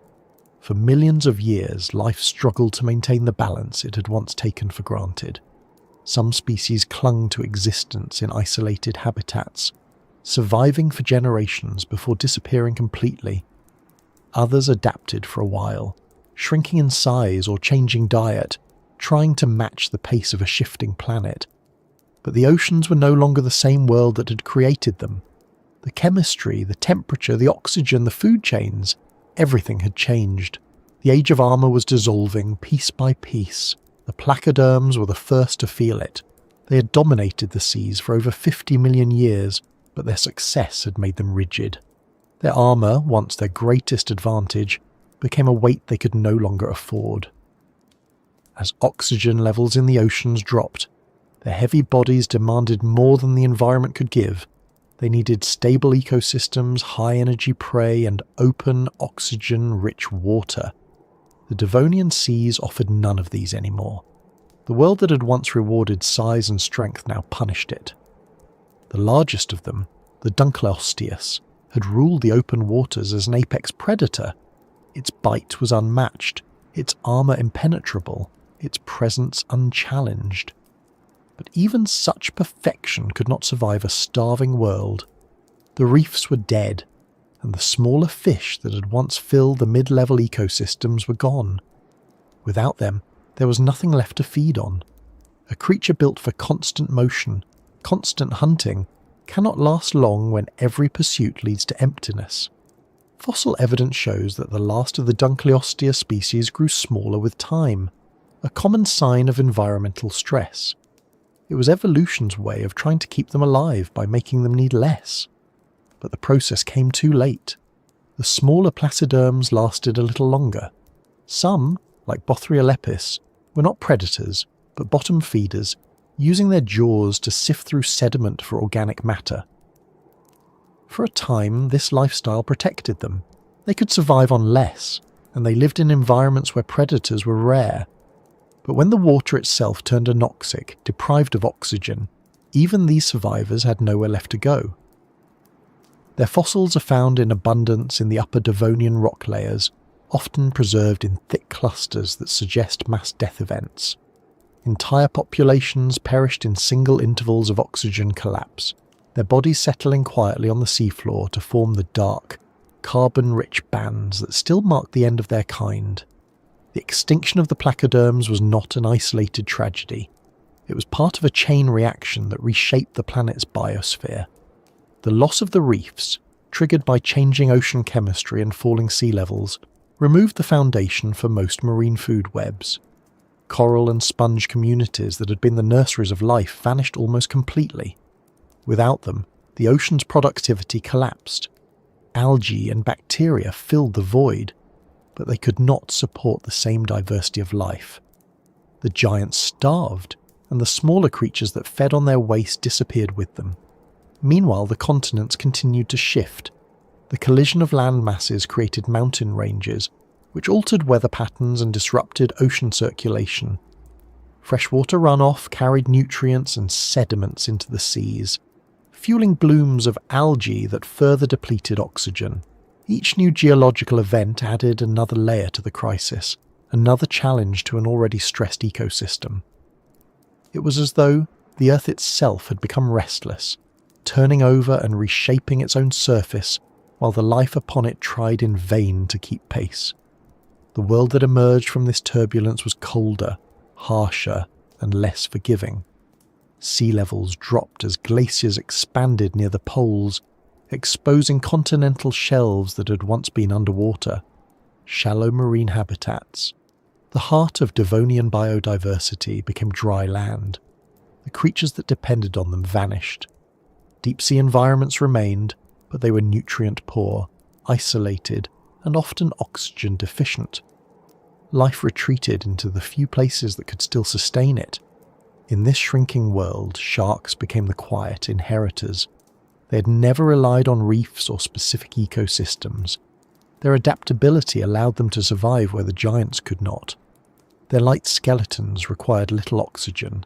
Their opportunistic diets gave them flexibility. And their reproductive resilience ensured that even when populations fell, recovery was possible. Fossil evidence suggests that sharks not only survived the Devonian extinctions but diversified during them. While most species were dying out, sharks were beginning to evolve into new forms. It's difficult to picture what those oceans looked like as the giants faded. They must have been emptier, quieter, darker. The constant motion that had defined the Devonian, schools of fish, towering coral, the slow drift of armoured hunters, gave way to stillness. The water was probably cloudy with debris, the seabed littered with the skeletons of the dead. In this silence, the few remaining creatures carried on, unaware that they were living through one of Earth's great transitions. Life doesn't notice when it is between eras. It only keeps moving. Some scientists believe that the late Devonian extinctions occurred in pulses, separated by hundreds of thousands of years. If so, there were times when life seemed to recover, when reefs began to grow again, and fish populations rebounded, only for another collapse to follow. To the creatures of the time, these fluctuations would have felt like seasons, good years and bad years, abundance followed by scarcity. But each collapse dug deeper until the system could no longer recover. By the end, nearly all the major reef-building organisms were gone, along with most of the large fish. The oceans had been reset to a simpler state, and yet, even in their decline, the armoured giants left behind something of themselves. Their bones became part of the geological record, their remains adding minerals to the sediments that would form new rocks, new soil, and eventually new life. Evolution never erases completely. It recycles. The calcium that once formed the plates of a placoderm might one day form the shell of a mollusk or the skeleton of a mammal. The materials remain, only the forms change. The extinction that ended the Devonian was one of the longest in Earth's history, stretching over millions of years. It lacked the drama of later events like the one that ended the dinosaurs, but its effects were just as profound. It removed the dominant lineages of the time and paved the way for new ones. In its aftermath, the planet entered a quieter, more subdued phase. The Carboniferous period would follow, bringing with it lush forests, giant insects, and the first true amphibians. The oceans, though less spectacular than before, became more stable, dominated by sharks and bony fish rather than armoured giants.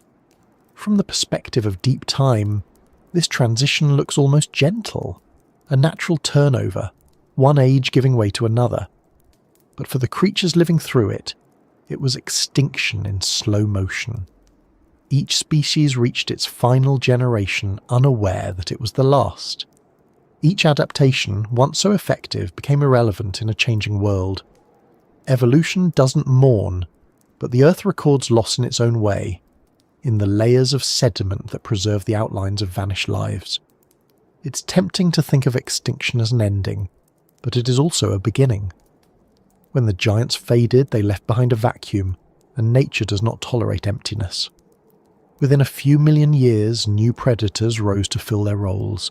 Sharks became larger and more diverse, their streamlined forms perfected through the pressures of survival. Bony fish evolved new strategies for feeding and reproduction. The ocean recovered, not by returning to what it had been, but by becoming something entirely new. Still, for a time, there must have been a strange, eerie calm. The giants that had once ruled the seas were gone, their shadows no longer moving across the reefs, their armoured bodies no longer stirring the water. The silence they left behind was the sound of transition, a pause between the heavy breath of one world and the first heartbeat of another. If you could drift through those waters then, you might have seen the last of them. A lone placoderm, smaller than its ancestors, gliding through a fading reef, searching for food that was no longer there, its armour dull from age, its movements slow, its body carrying the weight of a lineage that had lasted tens of millions of years. Around it, the water would have been empty. No rivals, no prey, only the faint sound of current moving through a dying world. And somewhere beyond the haze, a shape passes. A shark. Quick, light, unarmoured. The placoderm turns, slow to react, as the smaller predator slips past, silent and effortless, a reminder of the new order to come. The day the giants faded was not marked by fire or impact. It was marked by stillness.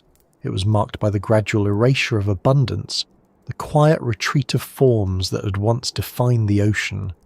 But it was also marked by continuity, by the persistence of life that refused to stop. The world did not end. It changed its rhythm. In time, the reefs would rebuild, different but alive. New species would rise, learn and fall again, each carrying fragments of the past within them. The sharks would inherit the sea, not as conquerors, but as custodians of everything that survived. The armour of the placoderms would rust into memory, their names reduced to fossils and shapes in stone. But the principles they embodied, strength, adaptation, resilience, would live on, transformed into new designs, new strategies, new lives. The giants are gone now, their bones settle deep beneath layers of sediment, but the ocean still remembers them. It remembers in the silence between currents, in the structure of jaws that still close with mechanical precision, in the shadows that move with the same cautious grace as those first armoured fish. The water never forgets. It carries everything forward, reshaping, reusing, and rebuilding in an endless cycle. The day the giants faded was not a single day at all. It was a long twilight stretched across millions of years, during which the ocean traded power for flexibility, grandeur for endurance. And in that twilight the survivors emerged, smaller, faster, wiser. The sharks had watched the rise and fall of titans and learned the most important lesson evolution ever teaches. Nothing stays the same, and survival belongs to those who can live with change. The water was cooler now, the continents heavier, the reefs silent. The world was quieter, but not empty. Movement continued, small and certain. The giants were gone, but life remained, waiting for its next chance to grow. And in the stillness that followed, The ocean exhaled, ready to begin again. After the giants faded, the oceans grew quiet again. Not dead, but quiet. The constant churn of armoured predators, the endless noise of feeding and pursuit, the sound of reefs crackling with life, all of it was replaced by something thinner, something sparse. The Devonian seas had burned bright, but that brightness had cost them their balance. What remained was a planet exhaling after exhaustion, its ecosystems stripped down to the bare essentials. And in that silence, new life began to rebuild itself. It's strange to think of extinction as an opportunity, but that is what it becomes every time. When one world collapses, another begins forming out of its ruins. After the placoderms were gone, after the reefs were reduced to rubble, after the deep waters turned cold and still, there were spaces everywhere, empty ecological rooms waiting for new tenants. The survivors were few, but they were varied. Small, adaptable creatures, those that had weathered the collapse by needing little, were the first to return. And among them, gliding silently through the recovering seas, were the sharks. They had outlasted the armoured hunters not through superiority, but through flexibility. Their bodies had remained simple when others had grown complex, their diets wide when others had specialised. They could live where oxygen was scarce, feed when prey was rare, and move when the currents changed. They were not the architects of this new age, but they were its inheritors, ready to occupy every open niche that the extinction had left behind. The Carboniferous period followed, bringing with it a new Earth. The continents were greener than they had ever been. Forests of towering ferns and club mosses covered the land, their roots weaving deep into the soil. The air grew heavy with oxygen, thicker than before, and the climate stabilised for a time. Rain fell in long, steady sheets, filling rivers and lakes that connected to the recovering oceans. The seas themselves were different now, cooler, clearer and deeper. The coral reefs that had collapsed began to rebuild, this time with new species of coral and sponges. The food chains grew back layer by layer. Plankton returned first, followed by small fish, then the predators that hunted them. In this new ocean, sharks found themselves without rivals. The extinction had erased the great armoured placoderms and weakened many other ancient lineages. What remained was a wide-open evolutionary landscape, and sharks spread into it with quiet efficiency. Some stayed small, patrolling coastal shallows. Others grew larger, filling the role of apex predators that had once belonged to the giants. Within a few million years, they were among the most diverse groups of animals in the sea. Their reign, once quiet and cautious, had become complete. The fossil record from this period shows an explosion of shark forms. There were species with elongated fins, species with flattened bodies for bottom dwelling, and species with long, curving spines that may have been used for defence or display. Some developed specialised teeth for grinding shells, others for slicing through flesh. Each adaptation was an answer to a specific challenge in a recovering world. Evolution, freed from the constraints of old ecosystems, began experimenting again. The results were both strange and beautiful.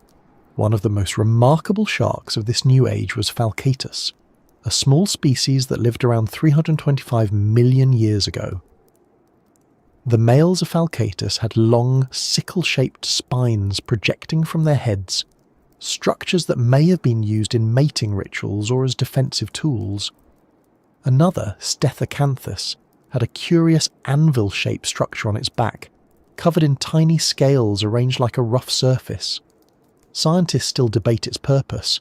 It may have been used for attracting mates, or perhaps for sensory perception, or even to anchor muscles for powerful swimming. Whatever the reason, it demonstrates how freely evolution was experimenting with design, now that the old order was gone. There was also Helicoprion, a later descendant whose jaw carried a spiral of continuously growing teeth, coiled like a circular saw inside its mouth. Its exact function remains a topic of fascination. Some believe it helped slice soft-bodied prey, others that it acted like a rolling trap to hold food in place. Whatever its role, it shows how sharks, once conservative survivors, had become innovators. In a world without competition, creativity became the new form of strength. While the sharks flourished, other survivors were adapting in their own ways. The first true bony fish, ancestors of almost every modern fish species, began to diversify rapidly. Their skeletons, made of lightweight bone rather than cartilage, allowed for even more variation in shape and size. Some evolved complex fins that gave them fine control in movement, letting them navigate dense vegetation and shallow lagoons. Others developed new feeding mechanisms, using suction and rapid jaw movements to catch prey. The sharks shared the oceans with them, sometimes as rivals, sometimes as hunters, sometimes as hunted. The balance that had collapsed at the end of the Devonian was returning, though now it was built on different foundations. For the first time, the oceans began to resemble something like the ones we know today, dynamic, layered, and full of interdependent life. Schools of small fish moved in coordinated motion, hunted by sleek predators from below. Coral reefs began to hum again with colour and activity. The sea floor teemed with invertebrates, crinoids, and early shellfish. The food chains were simpler than before, but stable. Stability, after the chaos of extinction, was its own form of abundance. The sharks thrived in this new rhythm. Their sensory systems, honed during the desperate centuries of survival, gave them dominance in every environment. They could sense prey hidden beneath sand, detect faint electric pulses from buried creatures, and smell chemical traces carried miles by the current. They became not just hunters but regulators, keeping populations in balance, preventing the overcrowding that had once destroyed the reefs of the Devonian. They were not aware of their role, of course. They were simply being what they had always been, opportunists moving in response to the flow of life around them, but their presence helped shape the new ecosystems, guiding them toward equilibrium. This was not an age of giants anymore. The creatures of the Carboniferous were smaller, more efficient, more complex in behaviour. Size was no longer the measure of power, adaptability was. Evolution had learned from the Devonian's excess. It had seen what happened when organisms grew too large, too specialised, too dependent on stability. Now it favoured moderation. Life had discovered the strength of flexibility. Above the water, the land was changing just as profoundly. The dense forests that covered the continents created vast deposits of organic matter, which over millions of years would become coal. The increased oxygen levels in the atmosphere allowed animals to grow larger than before, and the first insects of enormous size appeared.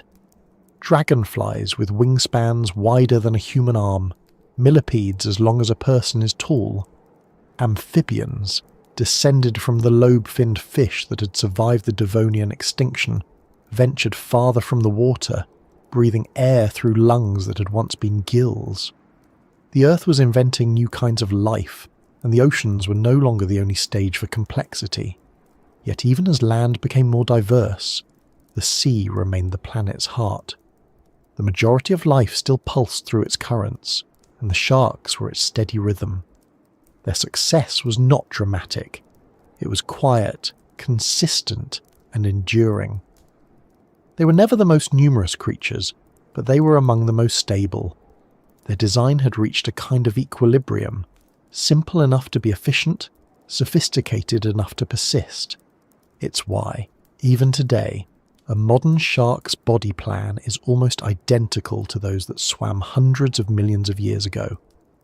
When evolution finds a solution that works, it rarely replaces it. The Carboniferous seas were cooler than the Devonian ones, and oxygen levels fluctuated in new ways, but sharks adapted seamlessly. Their metabolic systems could handle variation, their reproductive strategies ensured resilience, and their senses kept them aware of every shift. They occupied every available niche: surface feeders, deep-sea hunters, reef dwellers, scavengers. Where one species faltered, another took its place. They had become the constant presence in an unpredictable ocean, even as new predators evolved. Bony fish with agile fins, early amphibians venturing into brackish water. The sharks maintained their position. They did not need to evolve rapidly anymore. The world was catching up to them, adjusting to the design they had perfected through necessity. Their bodies were not inventions of the Carboniferous. They were relics of the Devonian, refined through survival. They carried in their shape the memory of everything that had come before.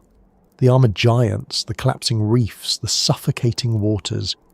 Every curve, every muscle, every sensory pore was a record of endurance. It's easy to imagine this as a peaceful recovery, but it wasn't. The oceans were still volatile, their chemistry still changing, their inhabitants still competing. Extinction didn't end in a single moment. It continued in echoes, wiping out species that failed to adapt to the post-Devonian world. But compared to what had come before, the pace of loss slowed. The balance was fragile but real. The survivors had learned how to live within uncertainty, and that made all the difference. For the sharks, this period marked not just recovery but expansion. Their fossils appear in regions far from their original range, suggesting they spread across nearly all the world's oceans. Their diversity increased, their body sizes varied, their behaviours differentiated. Some began to specialise in open water hunting, others in ambush or scavenging. Each variation ensured that no single environmental change could wipe them out again. They had become evolution's insurance policy against the instability of the planet itself. The reefs that returned in the late Carboniferous were not the same as those of the Devonian. They were smaller, less ornate, but more durable. Built by different coral species and new symbiotic relationships, they reflected a world that had learned restraint. Life no longer expanded unchecked. It grew within limits, shaped by the memory of collapse. The sharks moved through these reefs like reminders of both past and future, their presence a continuation of the old rhythm under new rules. As millions of years passed, the descendants of these early sharks continued to adapt, slowly refining the features that would define their lineage. Their skeletons remained cartilaginous, but their teeth diversified into complex shapes. Some pointed for piercing, others serrated for cutting. Their reproductive strategies evolved to balance survival and population growth, ensuring that enough young would survive in a world where predators had become more efficient. They became the quiet backbone of marine life, as constant as the tides themselves. The age of the survivors was not a grand or glorious time. It was an age of rebuilding, of quiet endurance. The oceans were smaller, the ecosystems humbler, but they were stable. The chaos of the Devonian had given way to the steady pulse of recovery. Sharks had gone from living in fear to shaping the balance of the seas. The giants were gone, but the lessons they left behind endured in every fin that cut through the water, every set of teeth that renewed itself endlessly, every movement that measured strength not by mass but by precision. If you could swim through those Carboniferous waters, you would see a world that had found its footing again. The reefs shimmered softly with new life. Shoals of fish darted through beams of filtered light. Crinoids swayed gently on the seafloor, catching nutrients from passing currents, and among them, sharks moved with unhurried confidence. They were not many, but they were everywhere, silent, steady, and aware. The sea had been remade, and they had remade themselves along with it. The giants were a memory now, their bones part of the sediment beneath new generations. The ocean had learned to breathe again, slower but deeper, and in its breath moved the survivors, creatures that had endured not through strength, but through patience, awareness, and the ability to change. The world had proven once again that extinction is never the end, only the resetting of the stage. The sharks did not rule through power, they ruled through continuity. They were the thread that connected one age to the next, the embodiment of a life's quiet persistence. The age of the survivors was their inheritance, and they carried it forward into a future that would test them again and again. But for now, the waters were calm, the balance restored, and the ocean had remembered how to live. And somewhere in the depths, in the still places untouched by sunlight, something new was always beginning. Life does not stop when it is quiet. It listens, it prepares, it waits for the next change. When the world finally settled after the long Devonian collapse, the bones of its lost empires remained behind, buried deep beneath layers of silt and time. The armoured fish that had once ruled the oceans were gone, but the earth had kept their memory, pressed into stone, waiting for someone to listen. For millions of years the sediment built up quietly, sand, mud, shells and dust falling over what was once flesh and armour, sealing it away. The sea forgot the creatures themselves, but the rock remembered. Fossils are the closest thing life has to a language of ghosts. They do not speak in sound, but in shape. A curve of jaw, a pattern of scales, the impression of a fin, each tells a fragment of a story too large for memory. In the case of the Devonian and its giants, that story is written across continents, scattered in fragments that scientists still piece together today. From cliffs in Morocco to quarries in Ohio, from riverbeds in Poland to deserts in Australia, the bones of the armoured fish emerge like whispers from another age. Each fossil carries the same quiet message. There was a time when strength meant armour, when the sea was filled with plated predators and jawed hunters that moved like living fortresses. But it also carries another message, softer and harder to miss, the truth that nothing, no matter how dominant, remains forever. The rocks do not lie, and they do not flatter. They record the rise and fall with equal precision, leaving no distinction between victory and extinction. The fossils of the placoderms are remarkable for their preservation. Their bony plates, thick and durable, fossilised far better than the cartilage skeletons of the sharks that replaced them. It's a small irony of history. The creatures that survived left less behind, while the ones that vanished became the most visible evidence of that world. The placoderm fossils we find today are often almost complete. Their armour still articulated, their jaws still locked mid-motion. Some are even preserved in what appear to be moments of struggle, predator and prey entangled forever, a snapshot of the instant before extinction. In museum displays, these fossils stand as monuments to an age when nature's experiments were still wild and unrefined. To look at one closely is to see both ingenuity and excess. The plates fit together like pieces of a puzzle, overlapping for flexibility, yet thick enough to resist force. The jaw mechanisms, though primitive compared to modern fish, show clear innovation, hinges, levers and ridges that allowed for powerful bites. They were, in every sense, prototypes of the future, a blueprint of what was to come. And yet they disappeared. Scientists can trace their fall in the fossil record with unsettling clarity. In Devonian rock layers, placoderm fossils are abundant, representing dozens of species in diverse forms, some massive, others small, some armoured head to tail, others only partially. But as the layers move upward, into younger stone, they thin. The diversity drops first, then the size, then the number. Finally, they vanish altogether, replaced by the simpler outlines of sharks and bony fish. The transition is not sharp, but gradual, a tapering line drawn over millions of years. It's the geological equivalent of a heartbeat slowing until it stops. The fossils tell us that extinction is rarely sudden. It unfolds slowly, invisibly, across generations. The last placoderm didn't know it was the last. It swam through water that must have felt normal, even as the chemistry around it changed, even as its prey grew scarce and its young failed to survive. The record it left behind doesn't show despair or struggle, just absence. The world continued, but without them.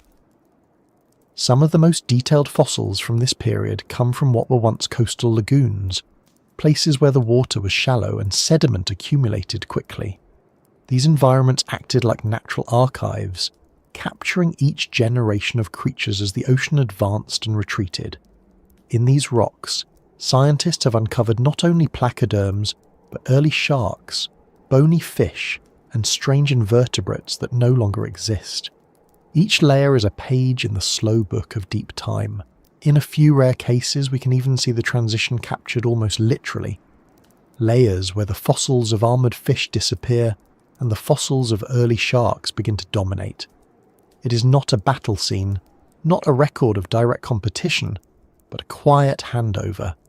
One lineage fading into the stone while another begins to multiply above it. It's a strange thing to see, the geological equivalent of evolution changing the locks. The fossils also reveal something unexpected about those ancient seas. They were not all destroyed equally. Some regions show sharp declines, others show stability that lasted longer. This uneven pattern suggests that extinction is rarely universal. It's a mosaic, with survival determined by chance as much as adaptation. A population of sharks in one region might thrive while others vanish elsewhere. A species of armoured fish might cling to existence in a deep basin long after its relatives are gone. Even in death, diversity leaves fingerprints. One of the most haunting sights from this period lies in the Cleveland Shale of North America. Here, the remains of Dunkleosteus were found. Massive skulls with shearing jaws preserved in exquisite detail. The shale's fine-grained sediment captured even the smallest textures of their armour, allowing paleontologists to reconstruct their anatomy with astonishing accuracy. These fossils are so complete that scientists can estimate their muscle attachments and bite strength, revealing that Dunkleosteus could crush prey with a force exceeding 11,000 pounds per square inch. Yet the same layers that preserved them also mark their disappearance. Above the final Dunkleosteus fossils, the rock changes character. Fewer bones, finer sediment, the signature of a dying ocean. Elsewhere, in the old red sandstone of Scotland, we find the fossils of Bothriollepis, a bottom-dwelling placoderm that once thrived in freshwater and coastal environments. Its remains are found in abundance in some layers, then suddenly in smaller and smaller numbers, until they too vanish. The sediment shifts from river deposits to barren sandstones, an environmental story written without words. These fossils don't just tell us what died, they tell us how. When paleontologists study these remains, they are not just cataloguing bones, they are reconstructing an entire world that no longer exists.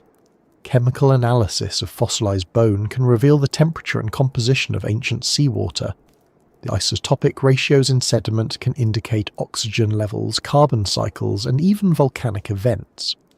Through these clues, scientists can trace the sequence of changes that led to the Devonian's long unravelling. It's a forensic investigation on a planetary scale. The more we learn, the clearer it becomes that extinction is never about a single cause. It is the sum of many small disruptions, a shift in temperature here, a drop in oxygen there, a loss of habitat, a change in chemistry, a slow imbalance between production and decay. Each factor alone might be survivable, but together they become a tide that no species can resist. The fossils record not just death, but accumulation. Among the fragments of bone and armour, there are also traces of resilience. Fossils of early sharks appear alongside those of dying placoderms, proof that some life persisted even at the height of the crisis. These early sharks were small, with simple teeth and flexible bodies, adapted to scavenging and ambush rather than domination. They were the heirs of a fading world, stepping cautiously into a new one. Their remains are often delicate, preserved only as impressions or tiny fragments of tooth. But they are there, consistent and steady, a quiet line threading through chaos. It's humbling to realise how much of our understanding of these ages comes from chance. Fossilization is a rare process, dependent on conditions that almost never align. Most creatures vanish without a trace. For every armoured fish that left a fossil, thousands more dissolved into nothing. The record we have is not complete. It's a series of glimpses, moments caught between erosion and preservation. The gaps are vast, the silence is long. But even in those silences there is meaning. Absence itself tells a story, the story of everything that time forgot. The discovery of these fossils also reminds us that Earth's history is never buried for long.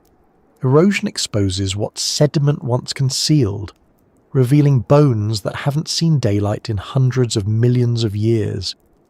When paleontologists chip away at rock and uncover the ridged surface of a placoderm's plate or the curve of a shark's fin spine, they are literally reopening a moment in time.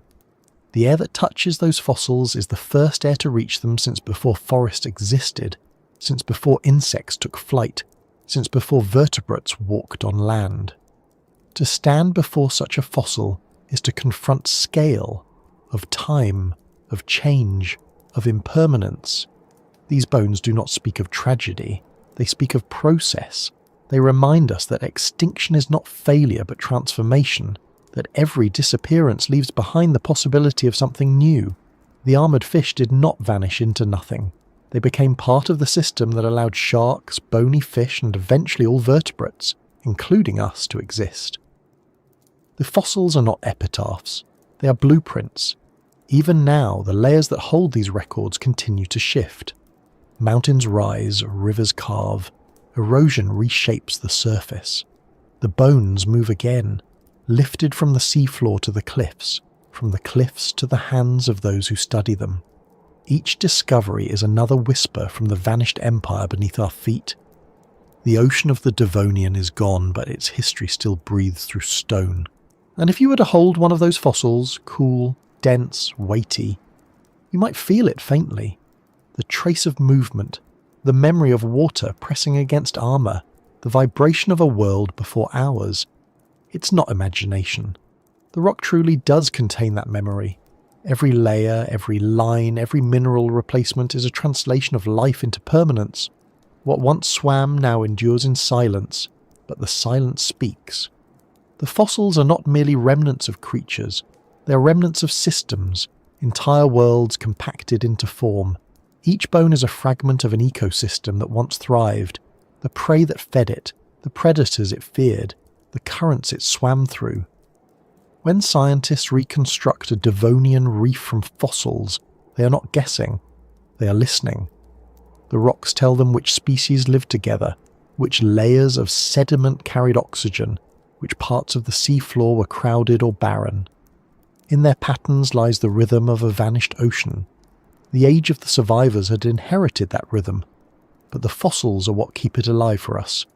They are the only witnesses left from that vanished empire, and through them we can see not just what was lost, but what was learned. The armoured fish taught the world how to build protection, how to shape bone, how to use jaws as tools. The sharks taught it how to survive without excess, how to adapt through simplicity. Together their fossils form the conversation that evolution never stopped having. Somewhere, deep in a quarry or along a riverbank, a geologist breaks open a slab of stone. The rock splits along an ancient line, and for the first time in hundreds of millions of years, a shape appears, a fragment of armour, the imprint of a fin. It is not discovery in the human sense, it is recognition. The Earth is reminding itself of its own story, and in that story, whispered through fossil and time, lies the memory of the first great monsters that ate sharks, and of the sharks that outlived them all. The empire is gone, but the whispers remain, and the sea, though changed beyond recognition, still carries the same pulse it did then.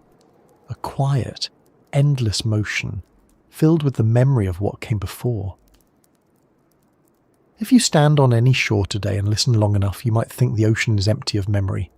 It moves as it always has, a surface in motion, restless and impersonal. The waves rise and fall, the tide comes and goes, and the sound repeats until it feels like nothing at all. But beneath that steady rhythm lies a record older than language, older than continents, older even than bones.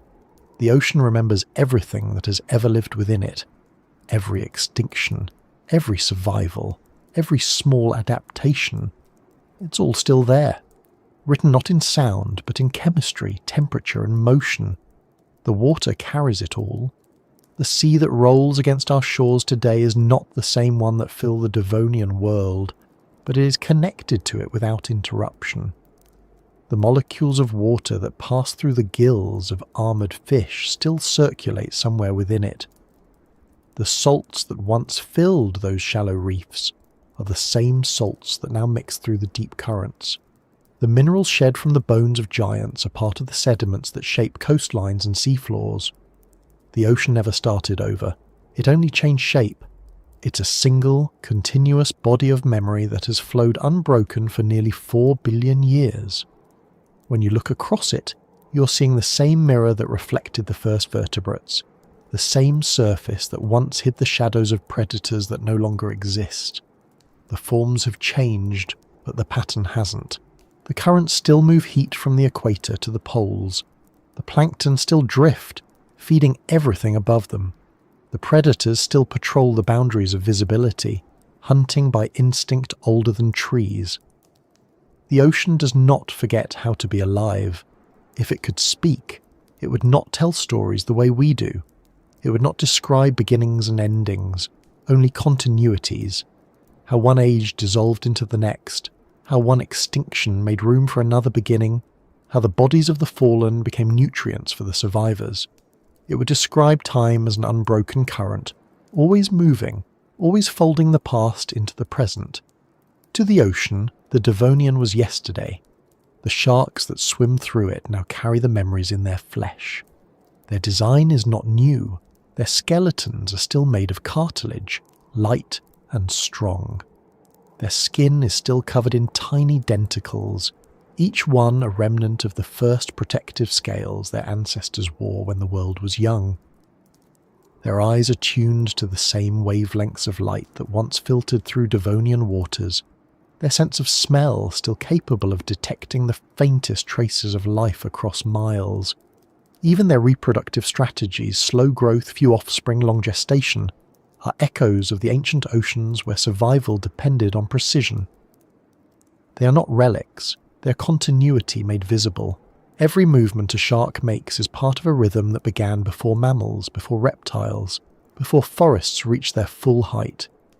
When it glides through the water, it follows the same flow its ancestors did when the first reefs collapsed and the giants died. It does not know that it carries those memories. It does not need to. Evolution has written them into its body. Its muscles remember what worked. Its senses remember what failed. Its survival is not thought. It is memory in motion. The ocean remembers more than just its creatures. It remembers its own transformations. In its depths are layers of temperature that mark the climate of every era. Warm water still holds traces of carbon dioxide released by volcanoes that erupted 500 million years ago. Cold currents carry the fingerprints of ice ages, locked in their salinity. The sediments of the seafloor preserve the record of every extinction, each layer a bookmark in the planet's long, slow autobiography. The deep-sea cores pulled up by research vessels are not just mud, they are chapters. They tell us when oxygen vanished, when coral returned, when continents shifted. They are the ocean's memory made tangible. It's strange to think that something so vast can also be so fragile. The same system that has endured every catastrophe is still dependent on balance. Temperature, chemistry, pressure, and life are woven together so tightly that a change in one echoes through all the others. The Devonian taught that lesson brutally. When oxygen fell, the giants died. When the reefs collapsed, the hunters starved. The same principles still govern the sea now. The ocean has learned to keep itself stable, but it can only adapt within limits. When scientists study the fossils of placoderms or the evolution of sharks, they are not just looking into the past, they are looking into the mechanics of memory. The traits that once saved the survivors are still the ones that matter. Flexibility, awareness, restraint. The creatures that endure are not the most aggressive or the most armoured, but the ones that move with the water instead of against it. That rule hasn't changed since the Devonian, and it probably never will. There's a kind of irony in the fact that we, the descendants of those survivors spend so much time trying to reconstruct what the ocean already knows.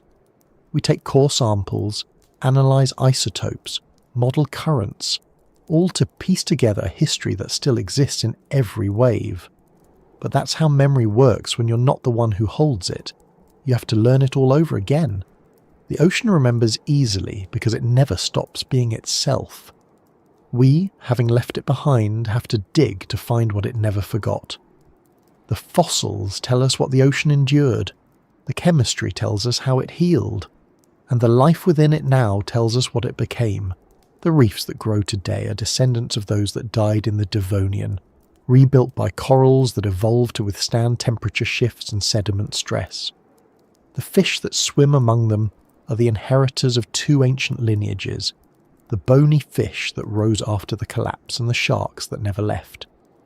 Together they recreate in miniature the same structure of predator and prey, balance and competition that has existed since the first jaws closed over the first meal.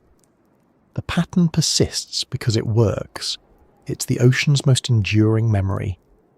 Sometimes, when a deep-sea probe descends into the black water miles below the surface, the camera captures something that feels almost too familiar.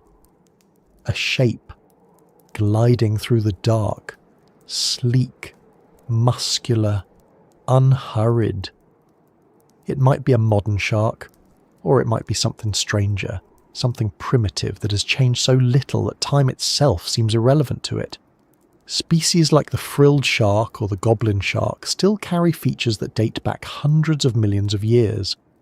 Their bodies are not anachronisms, they are living documents, written in cartilage instead of ink. They remind us that the ocean's memory is not only geological but biological. Some memories breathe. If the ocean has a voice, it's in these creatures. They don't speak, but they demonstrate what survival means. They move through pressure that would crush most life, through temperatures near freezing, through darkness older than light. They are not from the past, but they carry it with them. When they feed, when they breed, when they navigate invisible currents with precision no human instrument can match, they reenact the same relationships that defined the first complex ecosystems. In them, the Devonian never ended. It simply adapted. To understand the ocean's memory is to accept that history is not a straight line, but a loop. Every extinction becomes sediment. Every sediment becomes stone. Every stone erodes back into the water and the cycle begins again. The bones of the giants that ate sharks became the minerals that fed plankton, that fed the sharks' descendants. There is no separation between what was and what is. The ocean folds it all into itself, endlessly recycling form and function. To the sea, the difference between past and present is just a matter of depth. Even sound travels through that memory. The low-frequency vibrations that move through water today carry echoes of the same frequencies that once rippled through Devonian seas. Every whale song, every seismic tremor, every crashing wave contributes to a constant undercurrent of vibration that never truly stops. Some frequencies travel thousands of miles, bouncing off the seafloor, refracting through thermal layers, circling the planet again and again. The ocean listens to itself, just as it has since the first drop condensed on the cooling Earth. It also remembers the atmosphere above it. Every gas exchange between air and water carries traces of the world's previous climates. The oxygen we breathe now once cycled through prehistoric seas thick with algae. The carbon dioxide we exhale will dissolve into today's currents, altering chemistry just as volcanic gases did in the Devonian. The process is the same. Only the participants have changed. The ocean doesn't distinguish between natural and artificial. It only records cause and effect. Every shift in pH, every rise in temperature, every bloom and die-off adds another line to its record. And still, despite everything it has endured, asteroid impacts, ice ages, greenhouse periods, mass extinctions, the ocean persists. It changes, adapts, rebalances. Its memory is not static, it's active, always rewriting itself, always testing what can survive. Life, in turn, mirrors that process. It doesn't fight the ocean's change, it evolves with it. The Devonian survivors proved that lesson beyond question. Sharks became the living embodiment of it, flowing with the current of time rather than resisting it. There's a quiet humility in recognizing that the sea is older than everything we call history.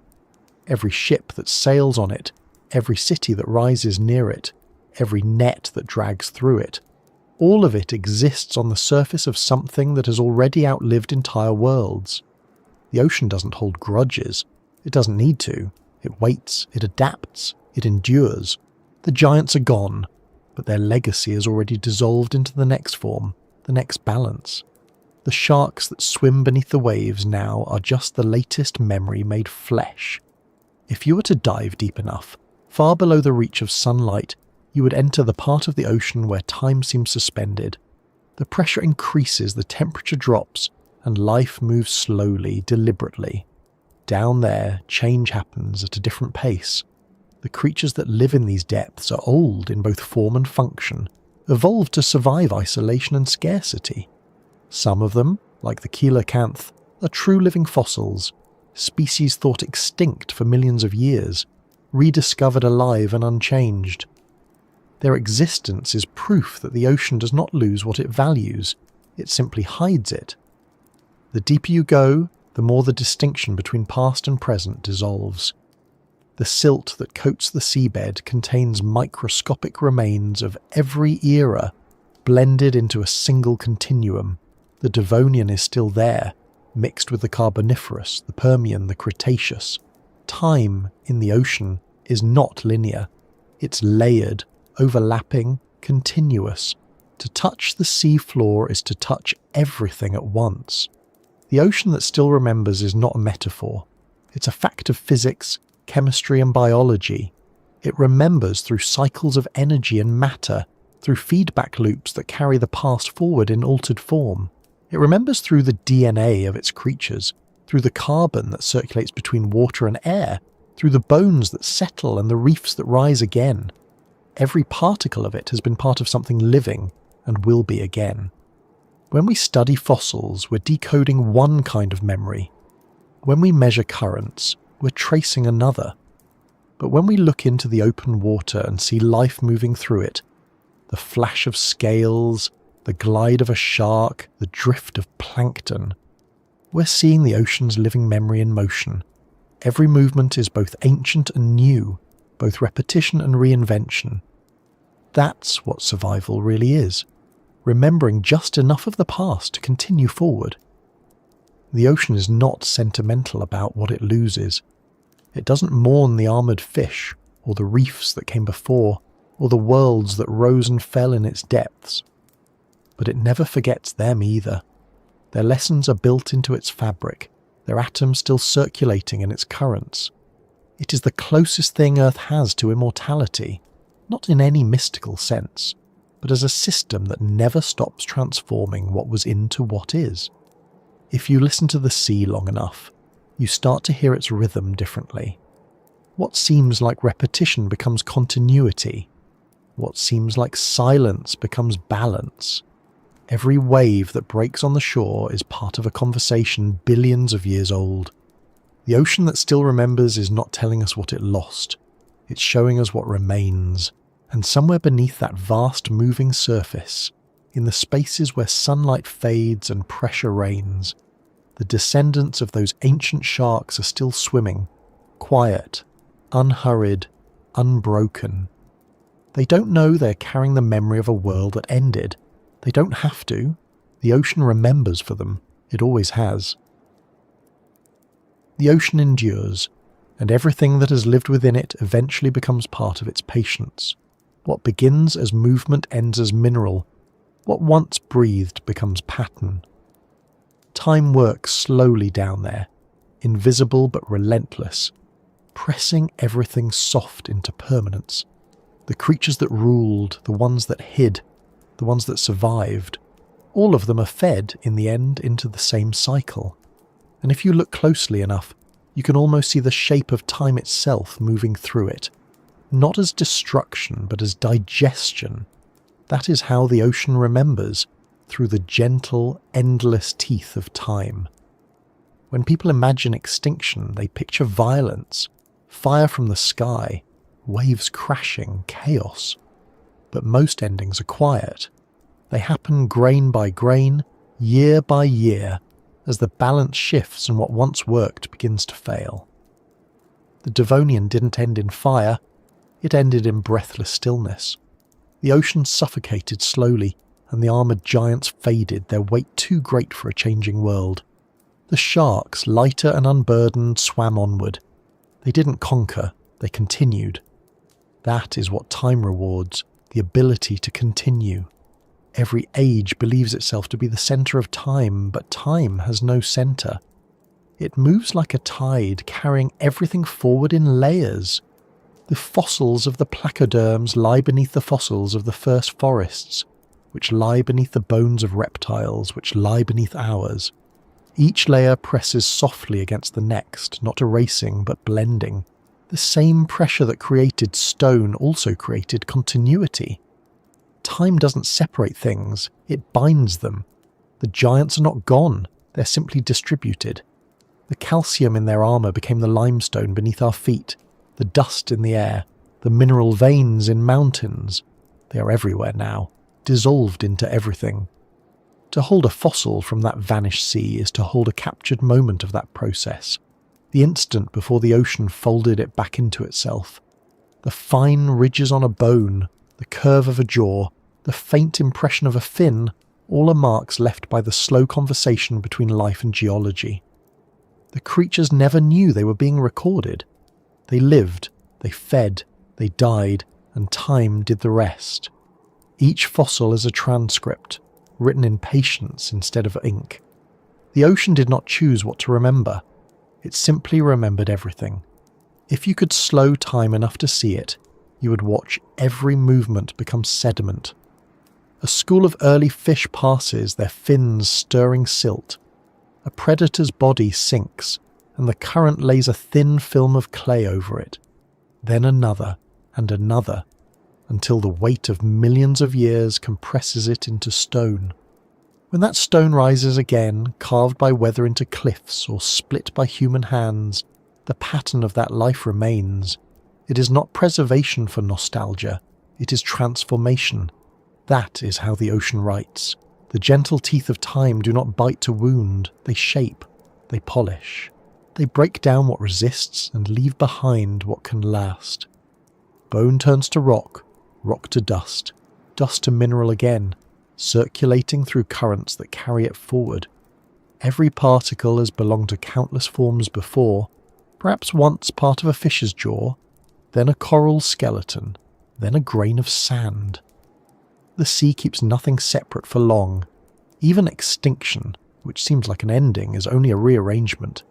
It's easy to look back at the Devonian and see tragedy, but the ocean doesn't think in terms of loss. It only recalibrates. Each disappearance makes space for something else to exist. The armoured fish vanished, and their absence created a new kind of equilibrium. The sharks that survived became the backbone of future ecosystems. The reefs rebuilt themselves, the cycles resumed. The sea has never been nostalgic. It accepts, absorbs, and continues. The same patience governs everything we see now. The waves that erode a coastline, the coral that builds a reef, the plankton that drifts in endless rotation, all are expressions of the same slow intelligence that replaced the giants with something more enduring. Every creature alive today owes its existence to those invisible teeth, the slow breakdown that makes room for renewal. Time eats everything, but it does so gently enough that life can grow from what it leaves behind. If you stand by the shore at night and listen to the waves, you're hearing that same process scaled down to the rhythm of seconds instead of eons. The sand beneath your feet is made of former mountains. The shells that crunch under your shoes are future stone. The salt in the air was once inside something alive. Even the air you breathe has cycled through the ocean countless times, exchanged between wave and sky. Nothing truly leaves, it only changes form. The gentle teeth of time are everywhere in the sea. They grind coral into sand, sand into dust, dust into nutrient. They dissolve bones, polish shells, smooth stones. They take everything sharp and make it quiet. The ocean is not cruel, it's efficient. It knows that survival is not about resisting change, but surrendering to it. The creatures that last are those that understand this balance, even if they do not think of it in words. Sharks learned it first, and they have never forgotten. The Devonian sharks were small, uncertain things, built to dodge and endure. The ones that swim now are vast, precise, deliberate. They are time-made flesh, honed over hundreds of millions of years into the simplest expression of survival. Every glide, every turn, every beat of muscle is a lesson repeated through unbroken generations. They are not descendants of the giants. They are their inheritors. The placoderms taught the ocean how to dominate. The sharks taught it how to persist. Time polished one away and left the other sharp enough to last. We often imagine evolution as progress, a story moving upward toward perfection. But the fossils tell a different story. They show experimentation, failure, adjustment, and endurance. They show that the ocean never aims for improvement, it aims for continuity. What works stays, what doesn't disappears. The gentle teeth of time aren't sculptors, they're editors. They refine the story, removing excess until only the essential remains. The result is not simplicity, but precision. The modern ocean is the sum of everything time has tested and kept. Each wave carries the chemistry refined over billions of years. Each creature moves within boundaries set by ages of trial and collapse. The sharks, the whales, the plankton, all function because time has stripped away what doesn't endure. What remains is what the planet itself has approved. When paleontologists find the trace of a fin pressed into stone, or the outline of a shell in sediment, they are reading the footnotes of that long editing process. The lines and shapes in rock are not accidents. They are the punctuation marks of existence. Every fossil is a pause, a comma in a sentence that never ends. Even extinction is just a period, followed by a new clause. The sea keeps writing. Sometimes, in the layers of rock, there are gaps, intervals where almost nothing was preserved. They mark moments when conditions failed, when oxygen dropped too low, or sediment washed away too quickly. These silences are as important as the fossils themselves. They are the breaths between words, the moments when the ocean reset its rhythm. Time's teeth rest as often as they grind, but they never stop entirely. Even stillness is part of the work. The ocean today carries more of those silences than fossils. Most of what has lived will never be recorded. The creatures that die in the open sea sink into darkness where decay outpaces preservation. Their bodies are consumed by scavengers and bacteria until only molecules remain. But even those molecules continue on, circulating through currents, entering new lives, new systems. The sea never stops its recycling. Fossilization is only one kind of memory. The rest is movement. If the ocean could speak to us about time, it would not talk about loss. It would talk about exchange. It would remind us that everything living borrows its form from what came before and will return it when it's done. The gentle teeth of time are not punishment. They are participation. They make room for everything new by dissolving what is finished. The Devonian didn't die. It was digested into everything that followed. The reefs that stretch across the tropics now grow on limestone formed from the bodies of ancient corals, layered over reefs that came before them, all the way back to the ones that first rose in the warm Devonian shallows. Each generation grows on the compressed remains of its ancestors, feeding on the calcium they left behind. The process is endless, circular, indifferent, and beautiful. The ocean builds by erasing, and somewhere in that slow cycle between erosion and growth the story of sharks continues. They glide through the same chemical medium their ancestors did, through the same ratio of salt and water, under the same physics of light. Their world has changed, but the rules that sustain them have not. The Devonian taught them to move with the current, not against it, and time has confirmed that lesson in every era since.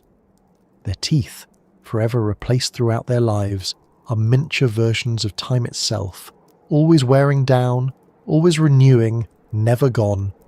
If you find one of those teeth washed ashore, sharp and grey from ages in the sand, you're holding a fragment of that cycle. It is not just a remnant of an animal, it is a piece of the planet's long metabolism, spat back to the surface for a moment before being swallowed again. Every wave that carries it has touched continents that no longer exist, reefs that have risen and fallen countless times. It is history you can hold, small enough to lose, vast enough to represent everything. Time does not stop at fossils. It keeps working until even memory becomes material. The cliffs that hold the Devonian bones will one day erode into beaches, and those beaches will become sediment again, and new life will rise on top of them. Each cycle is slower than the last, but the motion never ceases. The gentle teeth of time grind down everything solid until it becomes the foundation for something else. The sea is never empty. It is just between forms. The same rhythm that erased the giants and lifted the sharks still moves through every current. It's in the shape of the tides, the slow breathing of the planet. It's in the way the ocean takes everything sharp and turns it smooth. If time has a face, it is the surface of the sea, always changing, never ending. The gentle teeth of time have already begun their work on us too. The carbon in our bodies once belonged to fish, to coral, to plankton. The oxygen in our lungs was made by algae drifting in ancient sunlight. When we're gone, those same atoms will return to the cycle, carried again by water, folded again into new lives. We're not separate from the ocean's memory. We are one of its expressions. That is the quiet truth the sea has always known. Nothing is ever truly lost. Everything becomes part of what remains. The armoured fish, the first sharks, the vanished reefs, the forest that rose afterward, they're all still here, rearranged, rebalanced, waiting for the next transformation. The ocean's patience ensures that nothing is wasted, only changed. Time does not hurry. It doesn't need to. It has all the oceans to work with. The gentle teeth keep turning, polishing, erasing, building, never stopping. The sea, as always, moves forward, carrying its memories in silence, teaching everything that lives within it the same lesson it taught the sharks: endure, adapt, continue. And as the tide pulls away, the sound it leaves behind is not of ending but of repetition. The rhythm of time grinding softly against the edge of the world. The gentle teeth still working as they always have, shaping the next beginning.